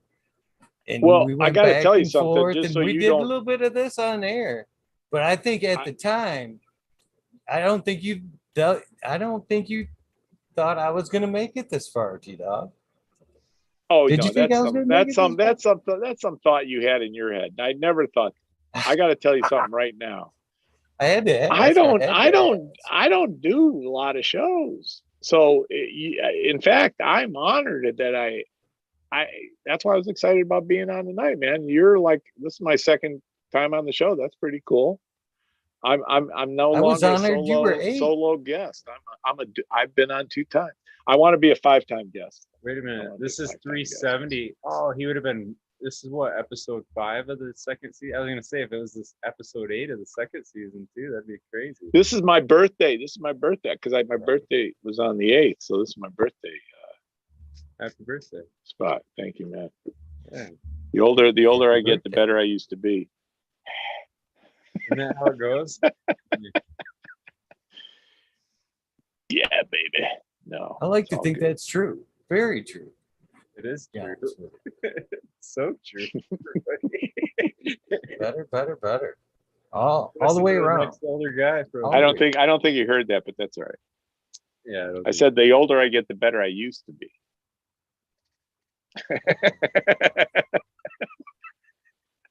No. It's not, the brain gets better. It's like what I remember hearing a joke by some comedian. He goes like, when you get older, and you want to go downstairs to get a snack and the lights aren't on, the brain goes, oh, I know where I'm going. And the toes go, fuck no, you don't know where you're going. You're going to stub your toe in the dark. The body, what I'm saying is like, No, I've noticed it. I mean, I'm still in good shape, but you just don't have the same, you can't. I can't, do the same. I can't run the marathons. I never ran a marathon. Yeah, but the older you get, the faster you were. Like I used to race TDog, so like, yeah, I was the best fucking driver. Now that I ain't doing it, right? Like, I was a sprinter. Yeah. I was a sprinter back in the day. I played ball, and I still play a little roller hockey. I have a pickup game on Sundays. I didn't play today, but no, I'm still out there. I'm still. You got to keep on. Tell you one thing about getting older, people. You got to work harder at staying in shape. I do a set of push-ups and crunches, 4 different crunches every day. You know, Very helps. And it's like whether I want to do it or not, I do it every day. And you know, and I don't necessarily want it, but you got to do it, man. Yeah. When you're young, you don't got to do it. But when you're old, you gotta keep the machine going. But you can do it. I obsessively stretch. And I do stretch Constantly. between it. Yes. Yeah, stretching is real important. And when I hit 22, I'm not bragging, but I do 40 push-ups. And when I hit 22 push-ups, I always think of the 22 push-up challenge, honoring the 22 veterans that kill themselves a day. Military veterans are killing themselves at a rate of 22 a day. So there's what's called a 22 push-up challenge. So part of my ability to finish my push-ups is I'm honoring the military veterans who have taken their lives because of PTSD and other shit. And there segues into a really good story of how I know at least 5 military vet friends whose lives have been saved by having cannabis in their lives, by growing it, taking care of it, taking care of the other people in their lives, taking care of themselves. So that's why this medicine is for real, man. It is giving people another chance at having some semblance of, you know, it's not like life gets 100% better, but at least, come on, the time you spend with the plant, the time you spend it right after you smoke that joint, or you're doing something creative, it makes the time worthwhile. And that's why cannabis does heal, because it makes the time more worthwhile. Done with my speech. Thank you very much. Elvis has left the building. Right on. That's cool though, the push-ups. That's hard to do 40 push-ups. Shit, man. It is. There's a lot of young guys. But you get into a practice of it, the body knows it. Yep. Don't ask me to do 45. I could do it, but then it's, oh man, no. Then last 5 would kill you. That's funny. Yeah. The core work, and then I do like 4 different sets of core work, crunches, and then leg lifts, and then what's that one where you're pumping your legs out? No, but core is real important because keeping the back strong. I tell everybody that you keep your back. If you don't do the core work, that's how you can hurt your back. And listen, working with the plants, you can put a little too extra much stress on the lower back. So figure out a way not to do that, people. It's yeah. That's me. I'm guilty of that. Yeah, and that's the other thing. I'm older, so I notice those things easier. Where you don't notice them now, but you will be. No, I don't notice them now. So was squats on that list, TDog? No, but I'm glad you said that because I need to be including that. Because I'm not, the only leg work I'm doing is I do this thing where I going up and down the stairs because the dog is too old to go for long walks now. My dog is too old to go for long walks. So you're right. And I was doing the hockey, but I didn't do that as much because of the lockdown. So yeah, I think squats is a good idea. Thank you. Everybody, squats. So TDog, man. You want to know why I brought it up? No, I'm glad. No, you must have known. That was good. I like that. I was taught by some older gentlemen, pass along some advice. This is what they told me, to be honest with you. Cape Cod Squats and Cape Cod are great for that lower back and legs. Caramels are good most for the importantly, lower back too. Yes. Most importantly, this is what's key here, is that in particular exercises help men produce testosterone, which we slowly quit producing as we get older. So that's why they call me. That's why they call me TDog. Keep that testosterone. I'm the testosterone dog. Then maybe you don't need squats. Oh man! All right, so I gotta roll another one. You get up to I was talking to Smiley, and maybe some events, not maybe something in the summertime, but certainly I think come fall, there's going to be a bunch of stuff to go to. There's already one up here, the June 24th and 25th, I believe it is, up at Bigfoot Lodge. That sounds like a good day to do something. That sounds far enough off. Where is this? It's camping. Really? It's I always say it look wrong there, TDog. It's like Lazarine, Michigan.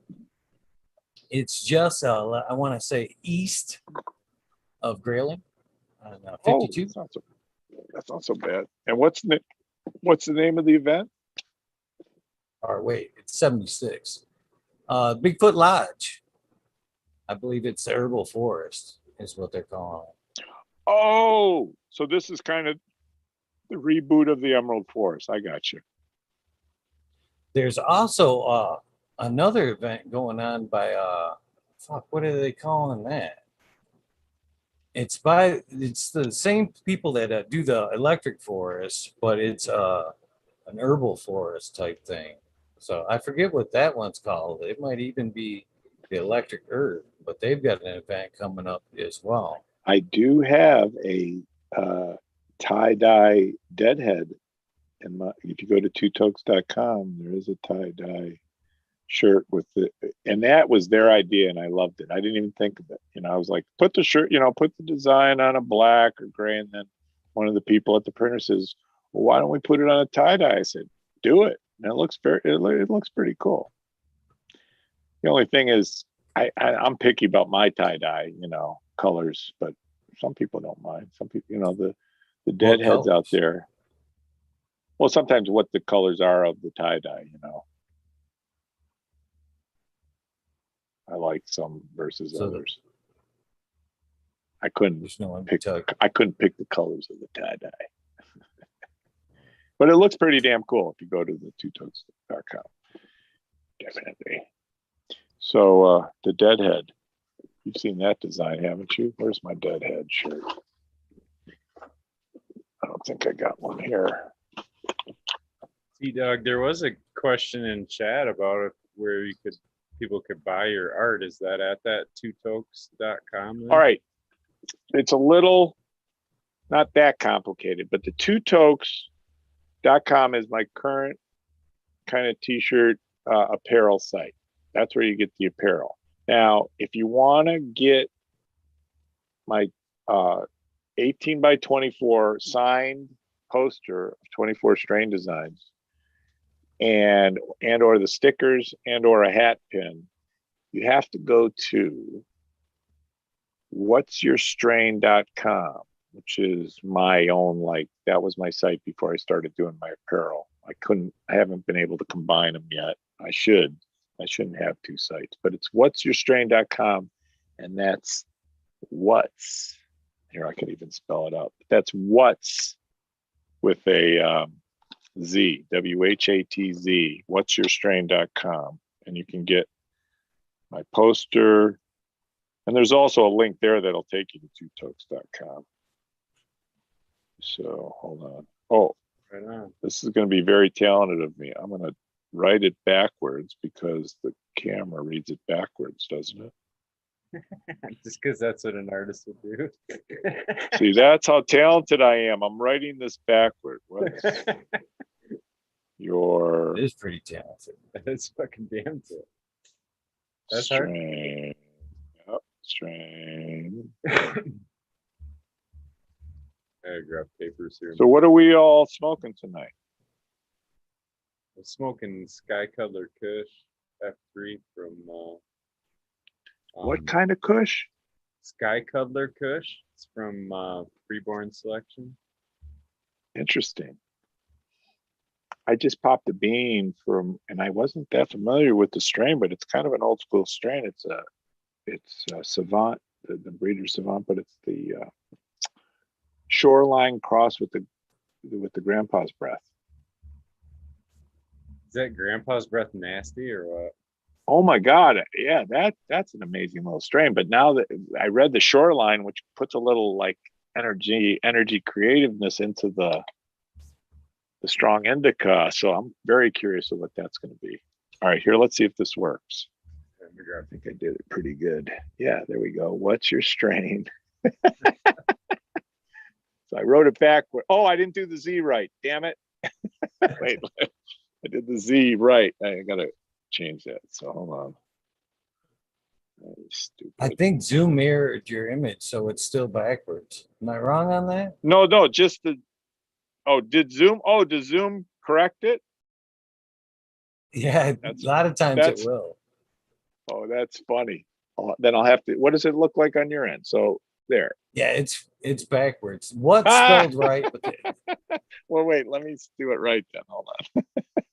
That's hilarious. Here, I spent all that time writing backwards. ZYXWDUT. I'm still impressed how great it looked, to be honest with you. It would have took me a few minutes. Yeah. So,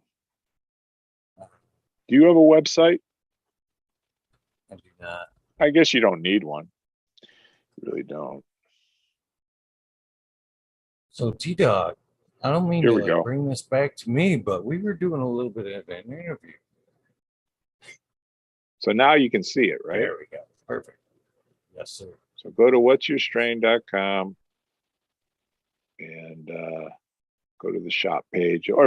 Another cool thing, if you go to whatsyourstrain.com, I have a bunch of just kind of how I do my artwork, a bunch of cool time-lapse videos of me creating the artwork. That's always fun to watch.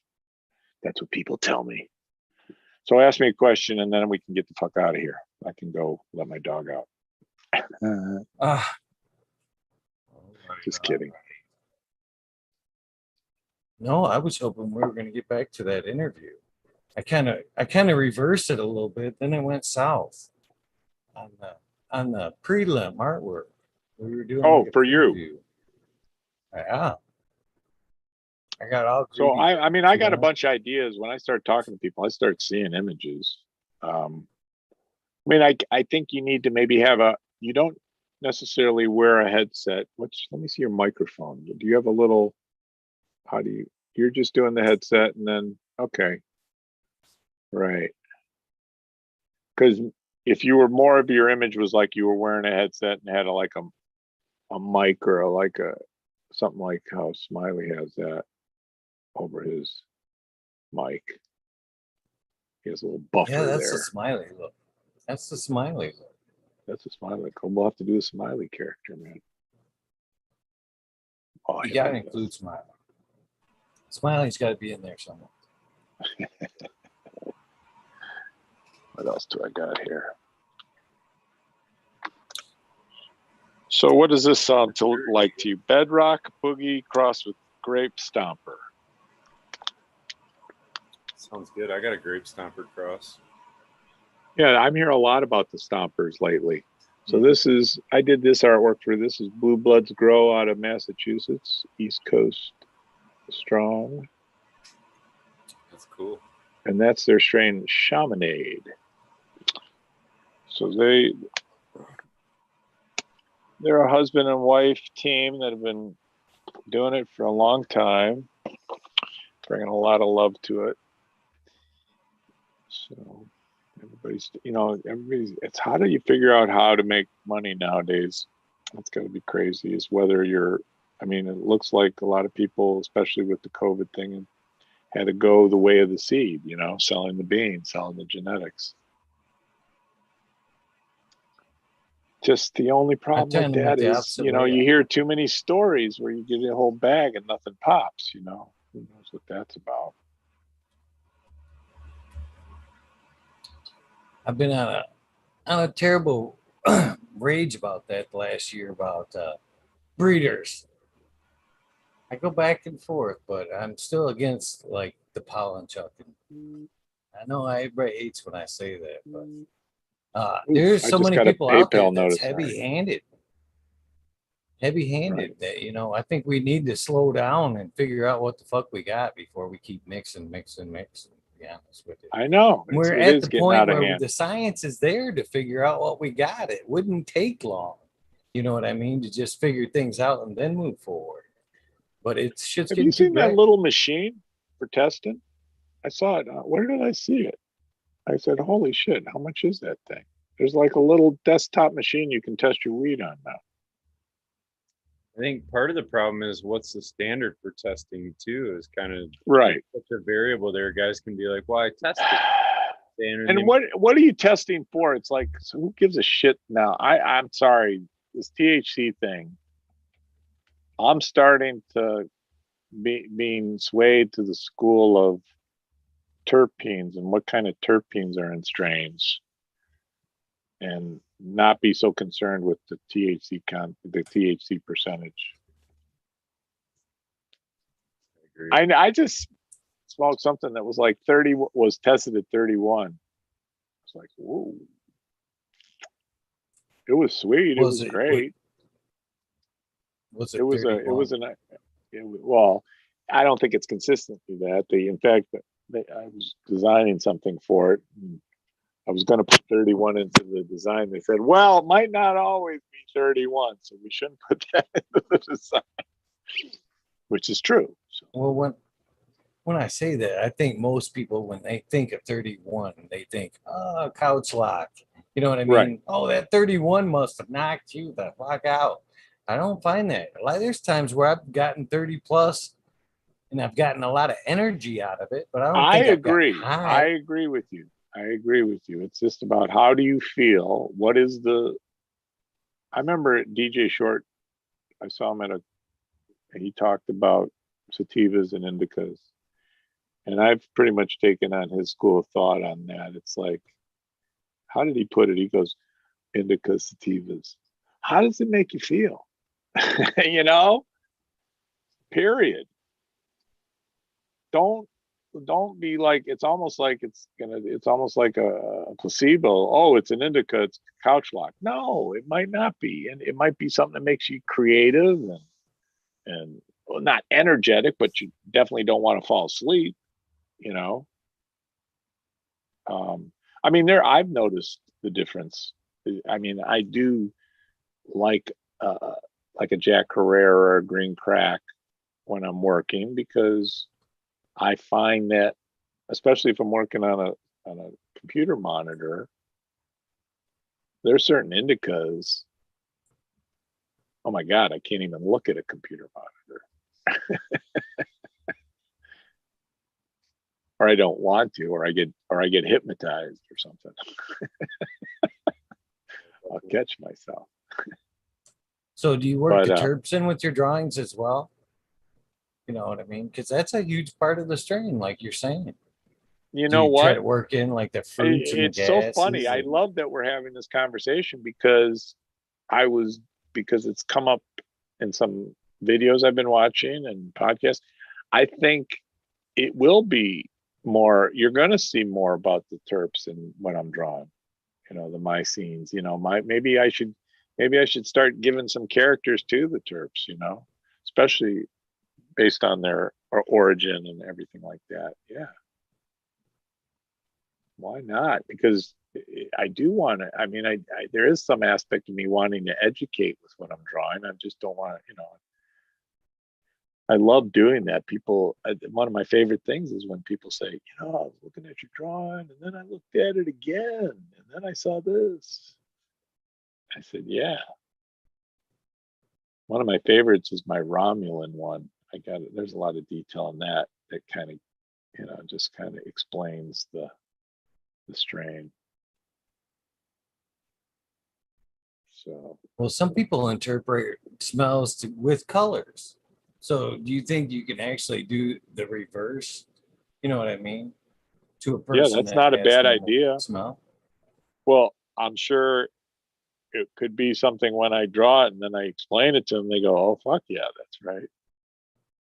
That makes sense. Because that's what I like to do when I draw this stuff, is just to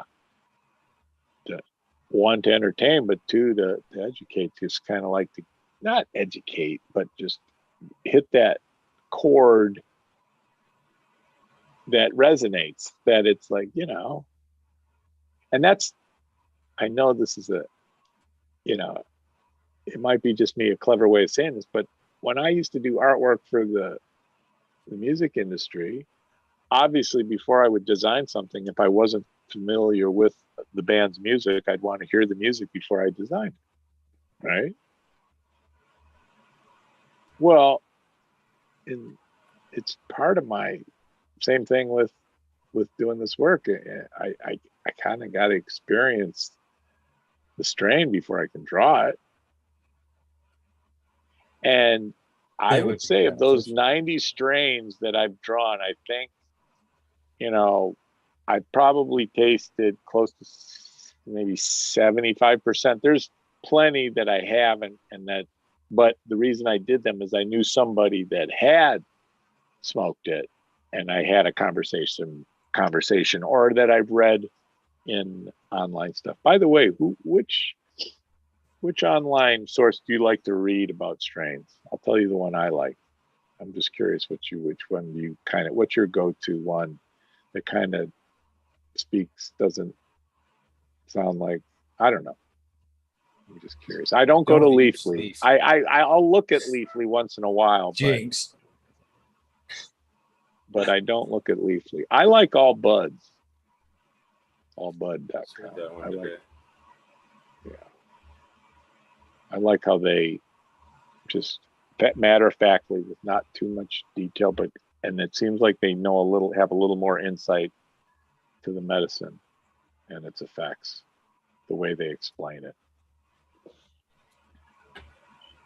So there you go. Weed Maps was doing a decent job at description there for a while. But what has happened to Weed Maps? Actually, you heard a lot about them what for a has while, happened to Weed Maps? faded. That's interesting. That is a good question. They were kind of very prevalent. I haven't seen anything.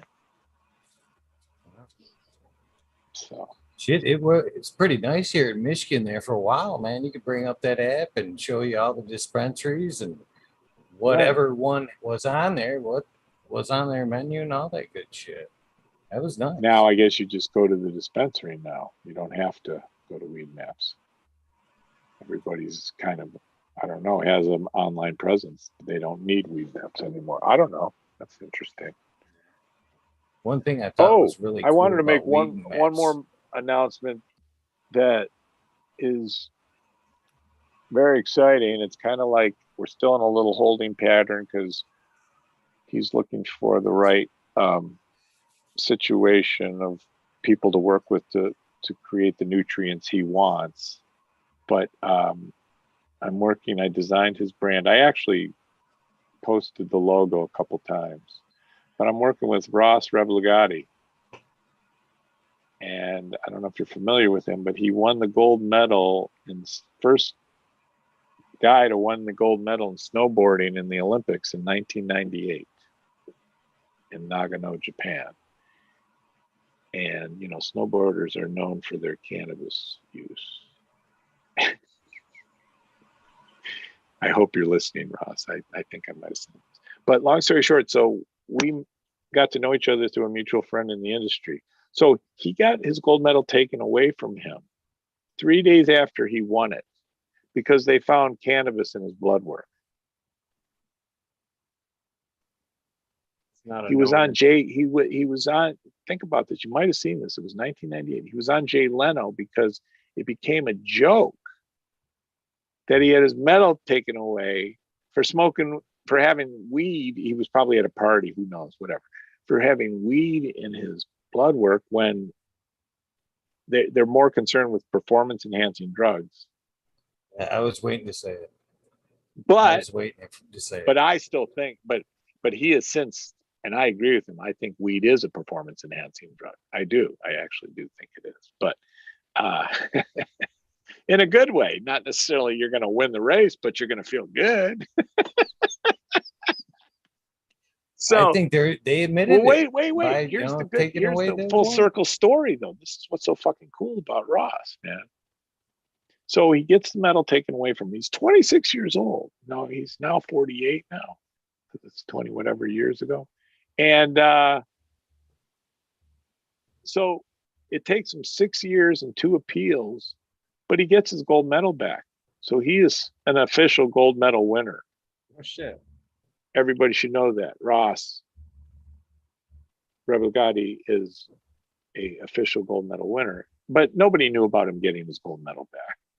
But because he was embarrassed, because he was all this bullshit, he became, by default, a cannabis activist.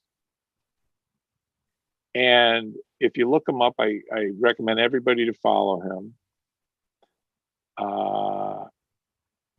And he's become a very good lover of the plant, meaning grower. He's not so much a breeder, but he's a great grower and producer of the plant. And he's got family. I mean, he's doing what a lot of us are doing. It's like, being a part of this culture, but also taking care of family and revenue. But he's now expanded to where he's going to do nutrients and lighting. And the name of his brand is Ross's Gold, fittingly, because he won the fucking gold medal, man. So go take a look at the logo I did for him, because I did sort of an Air Jordan silhouette of him on his snowboard, fucking holding a big cola in his hand, and he's doing air. Yeah, look on my page. So the Ross's Gold. So we're working together. I'm going to be working with him. It's going to be awesome. And he definitely wants me to do a character of him, and because that's what the TDog does. And I love you, Ross, man, because it was great when we first talked. It was like, I was like honored, because I'm a big fan of the Olympics and the Winter Olympics and stuff. And I remember the story too. So I was a little starstruck when I was talking to him, and we're talking on the phone and kind of just brainstorming the whole thing. And then when he called me a legend, that was very cool. Said, "You're calling me the legend, man? You're the legend." So that was awesome. He loved my artwork. And so we're working together. And again, I love it. That's when I like how these athletes are helping normalize cannabis. A lot of them are, I mean, not all of them, but some of them are sincere, like what's his name, Ricky Williams. And I like what Ross is doing. So yeah, some people have their heart in the right places. I know a lot of them jumped on the train once they retired. What's the deal with Calvin Johnson's business? I have no idea what that's about. What's he doing? Does anybody know? But I want to cut in for a second, though. I want to cut in for a second. First of all, you are a legend, TDog. And I thought that when I invited you on for episode 8, my friend. Seriously, that's one of the reasons I invited you on. I was like, I don't have time to think about whether I'm a legend or not. I'm drawn all the time. Thank you. Yeah. Secondly, I wanted to say he should be holding that, but that in my eyes was the award, the gold medal in the end, and right from the get. Secondly, I'm kind of curious on what would you do? I mean, it would feel good to have that gold, and I'm glad he's making some kind of money off the gold. You know what I mean? The term gold, not necessarily the gold medal, because that's what I'm getting at is, it'd be nice to have that medal in your hand after all those years, but after the fight, man, what is it, it seemed like it would take a lot. Oh, I think it's bittersweet for him, sure. It's bittersweet. Yeah. I mean, that shit cost him a lot, man. I mean, endorsements and all that years, plus the fight, the cost of the fight, just to have that award. It's bittersweet, like you say, man. But here's the good news. Again, what's so great about cannabis is that, honest to God, certainly he's gone through all that, but he has shined through, and honestly, just having a good attitude about things. I'm not saying he ain't angry about stuff, as we all are. I could go through my stories, but the fact that, you know, that's kind of the resonating theme I want everybody to hear through this, is that we all have our trials and tribulations. But I got to tell you, I think with cannabis, I don't want to compare it to alcohol, but yeah, or opiates. Oh yeah, why not? Because it's just like how the brain receptors respond to the cannabinoids. That should tell you something, that it's natural to the human function. Do you know that cannabinoids were always in the human body until the late 1800s, when they made it so that fucking DuPont could make their paper out of trees and put the hemp industry out of business? That's the only reason why cannabis is illegal, was that so fucking somebody else could make a lot of money making paper.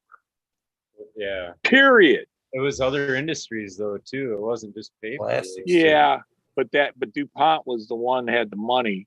They came up with the dioxide so that could make paper white, because that was the one thing hemp industry couldn't do. The paper wasn't white. And then all of a sudden they go, oh, we got this weed. And so now, how do we get rid of weed?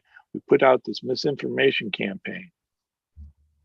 And that's what they did. Well, I could be wrong. Wasn't Anslinger like family in some kind of way to the Dow people? Like somewhere down the line, a husband of a I'm sure it was daughter or interrelated. cousin, I'm not as something familiar like with that story, but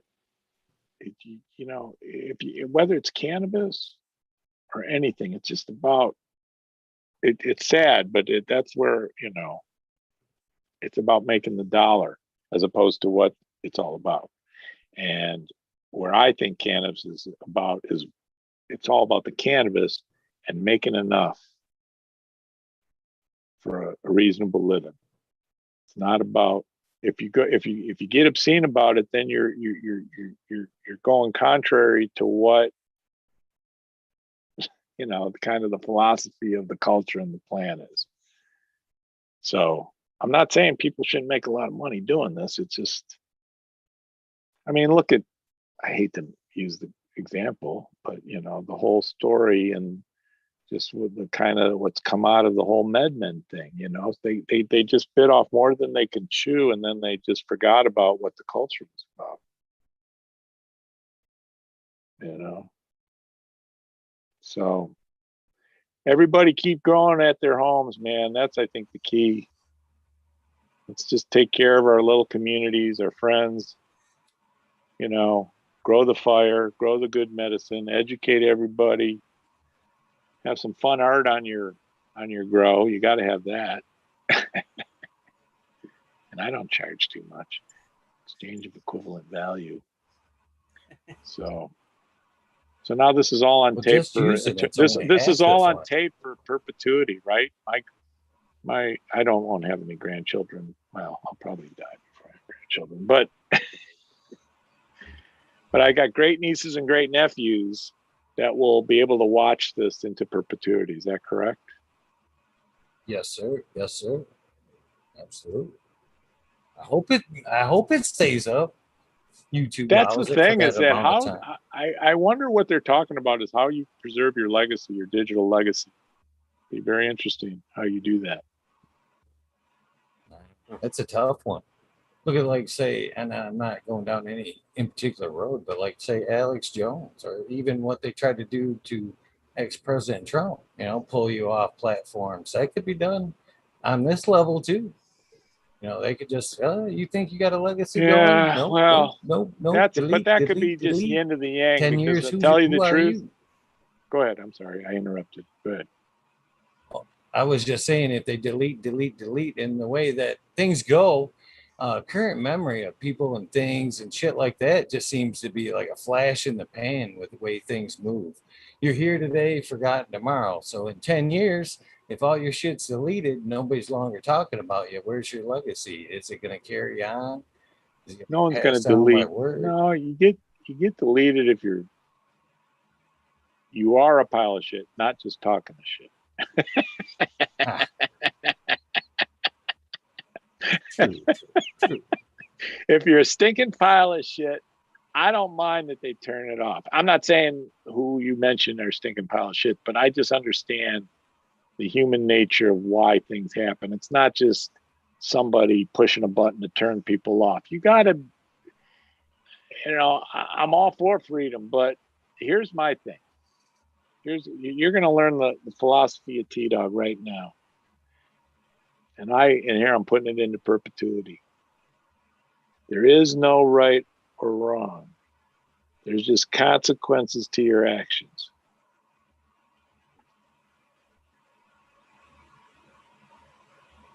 Think about that. So what I'm saying is do whatever you want to do. Say whatever you want to say. I'm not going to say you're right or wrong, but if you are more controversial, if you dive into areas that have people have argument too, there's going to be consequences to that action, period. So that's all I say.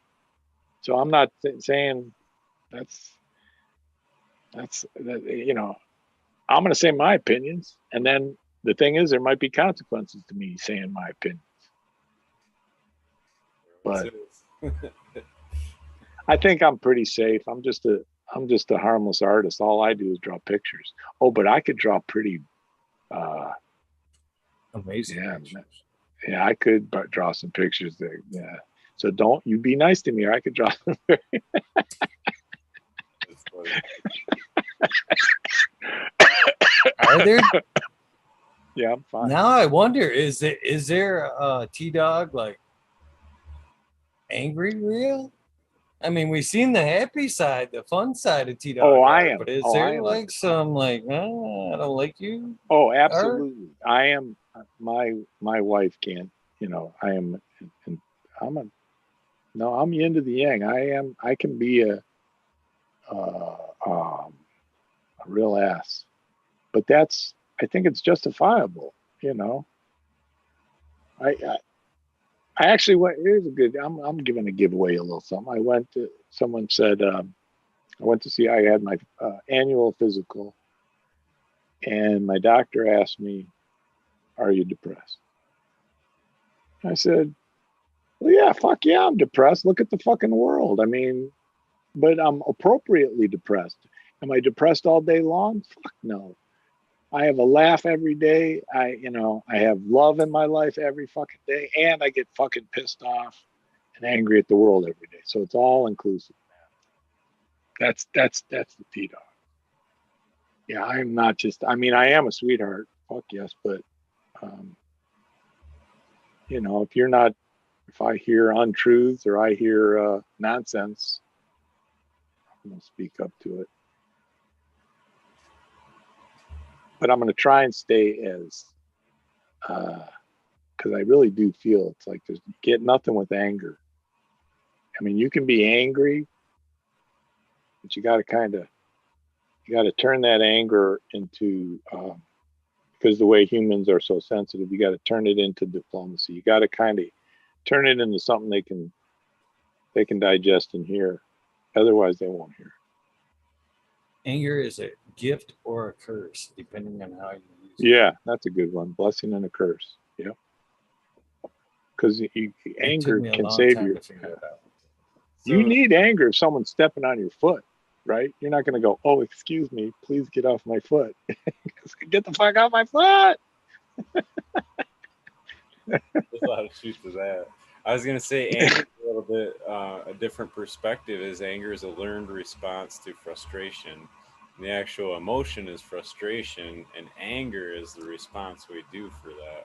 Because a lot of people think of anger as, it's an emotional response, but it's not really. Frustration's the emotional response. Anger is how you lash out about that. You know what I mean? Anger is the way you justify the frustration. It's like you have the frustration. You can't do anything about the frustration.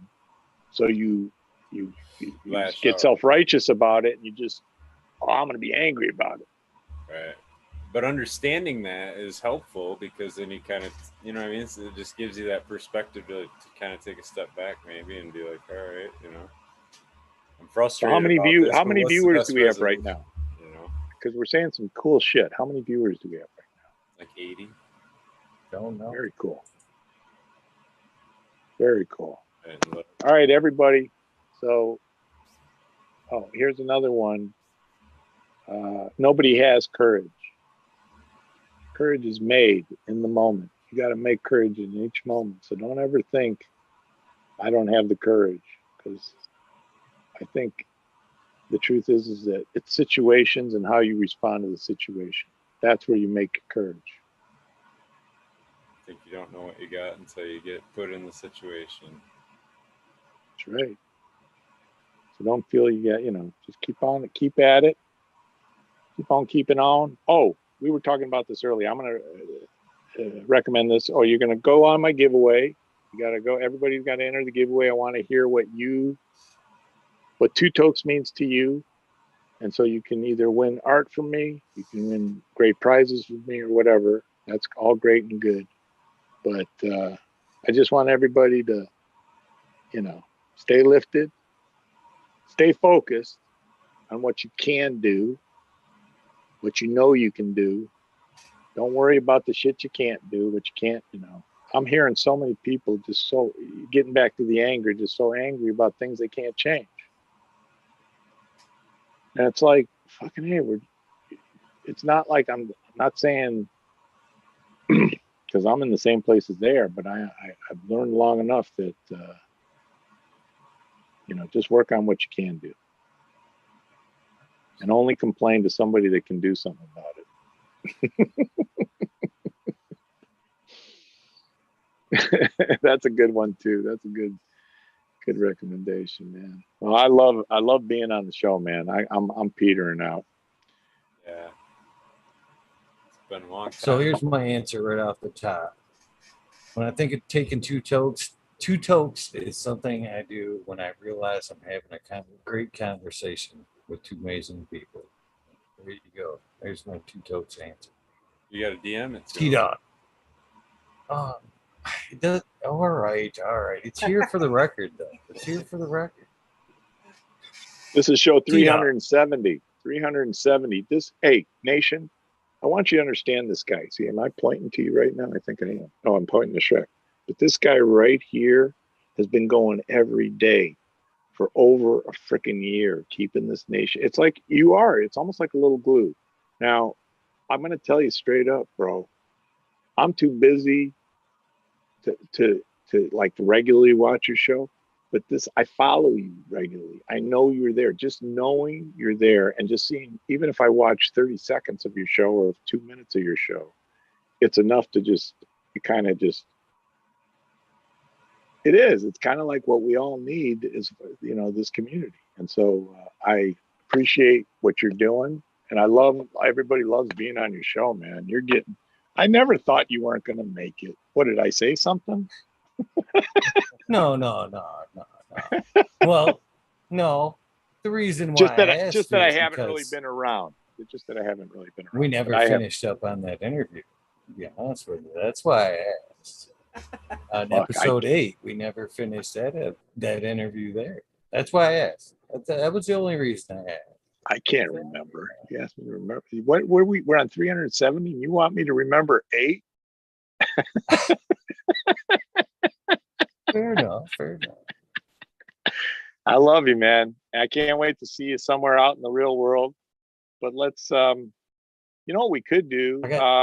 Maybe let's have a little thing after I announce, after 420. We'll do like a post 420 show or something. Damn you, T-Dog. Damn you. I was just getting ready to ask you if you could pop on. We're doing the 420 thing. Oh, I could come in on 420. Hours. You're doing 24 hours? Yeah. Okay, then I'll come on 420. Because I still have to coordinate with Adam Dunn because I'm going to announce on his show the winner of the contest. So maybe before or after. We'll figure it out. You can echo it here. You can't. Yeah, that's a great idea. Yeah.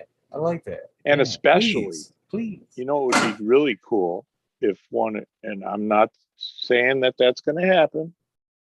But I wouldn't mind if one of the winners was from Michigan. People talking to you. So I love the entire global. I love my entire global community. In fact, sometimes, you know, the people I know in Europe, it's like, and I will do it. Like a person in Australia, what's her name? Starlet? I can't remember. She bought a bunch of stuff for me. I didn't make any money on it because the ship it to Australia was like cost as much as she paid me for it. So it was, but I love that I could send it there. So it's just getting my art. So I'm saying to the global community, I love you all, but Michigan, come on. Let's put on our stoner brains and tell me what two tokes means to you. And if Michigan wins, I will definitely make a point. It won't be because of favoritism. It'll be because they came up with the awesome, you know, reason of why what two tokes means to them. So there you go. One last thing before we go, TDog, please. Of course, you're such a good animated character. I love your sound bites. So I got to get my sound bite from you, friend. 370. 370, if you want to throw that into your soundbar. Oh, hell yeah, 370. 370, that has a good ring to it. And I am on that show. Peace. How's that? That good? Hey, perfect. Perfect. Right, perfect. Excellent. All right, guys. Thank you. And a big shout out, anybody who came in late, big shout out to the co-host, my man Smiley, who brought us into the entrance of this whole crazy conversation. And no, man, it was a pleasure, man. I enjoyed it. It was kind of like a pleasant surprise because I wasn't expecting you. So. Me neither, man. I appreciate it. It was a great conversation. Always cool to see you, T-Dog. All right, so let's plan on 420, man. Oh, yeah, bro. Have a good one. Peace. Thank you. Thank you from the bottom of my heart. Yeah, we'll see you soon, man. Love your nation. Educate, elevate, celebrate. Oh, hell yes. Smoke that fire.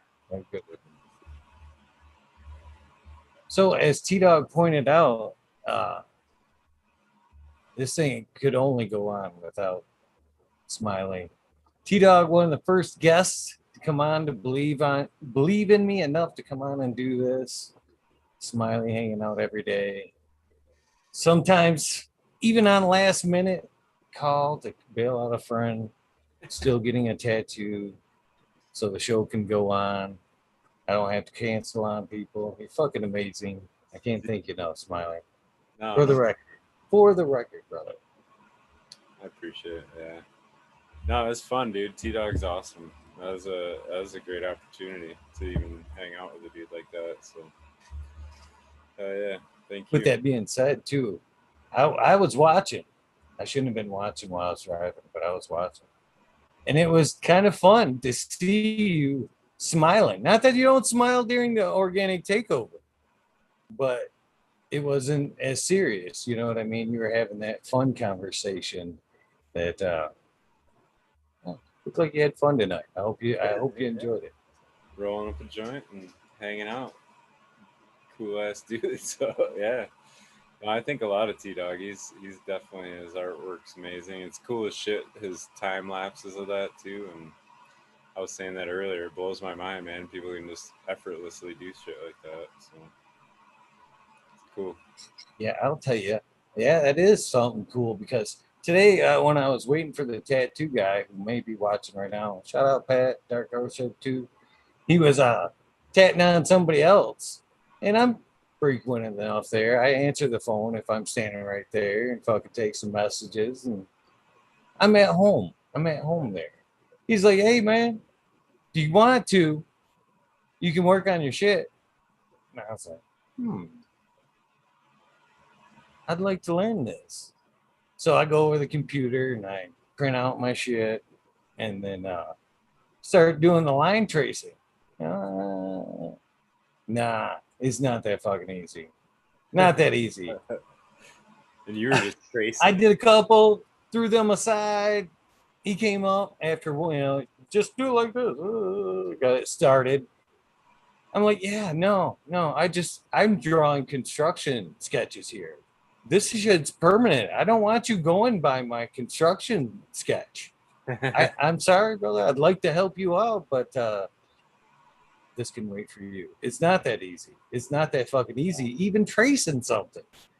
I was like, fuck this shit. And so yeah, to make something up and put it in there and make it fucking awesome. Total skill. Yeah. Thank you, Wheaties, for putting up the links too. That's cool. Wheatist. I don't know why I said East. My bad. The mods are awesome. That's for sure. Yeah, that's cool. Well, cool, man. We can jump out of this then and what, you do wormhole or? Hell yeah. Got some time to make up. I'm all juiced up from fucking double espressos from that fucking coffee shop next door. Nice. I thought I'd like that, but man, they make some fucking strong coffee over there, man. That's no joke, man. I was getting the morning espressos, which are obviously way more caffeine than the other regular coffee. Man, that shit had me fucking. That's one of the reasons why he tried to put me down to start working there. I was fucking pacing, waiting for him to get done, man. All on espressos. Come on. I love that coffee shop next door. What time they close? He's like, hopefully fucking soon, hey, man. Buddy, just sit down and chill, man. That's funny. Shit's expensive though, man. Good coffee, but it's not cheap. It's not cheap, that good coffee house coffee. So how long did it take? How long was he working on you then? I didn't even get started until just before 6, and we went till minutes before I talked to you. I mean, I still had my shirt off when I was talking to you. I was still getting dressed. So good 5 I still haven't even washed it yet. It actually needs to be washed and a little cream put on there. Probably looks like shit because it hasn't even been washed yet. But you want to see it? Yeah, if you're, I don't know. I want to see it. We'll save it for the. I was just say I didn't know. Save it for the wormhole. Yeah. That's what I got on my shirt. I hate this reverse shit. Anyways, yeah, we'll save that for the wormhole. We don't want to tarnish TDog's episode with my bear skin. So cool. Thanks for hanging out, chat. I'm gonna bop out. I'll let you close it out.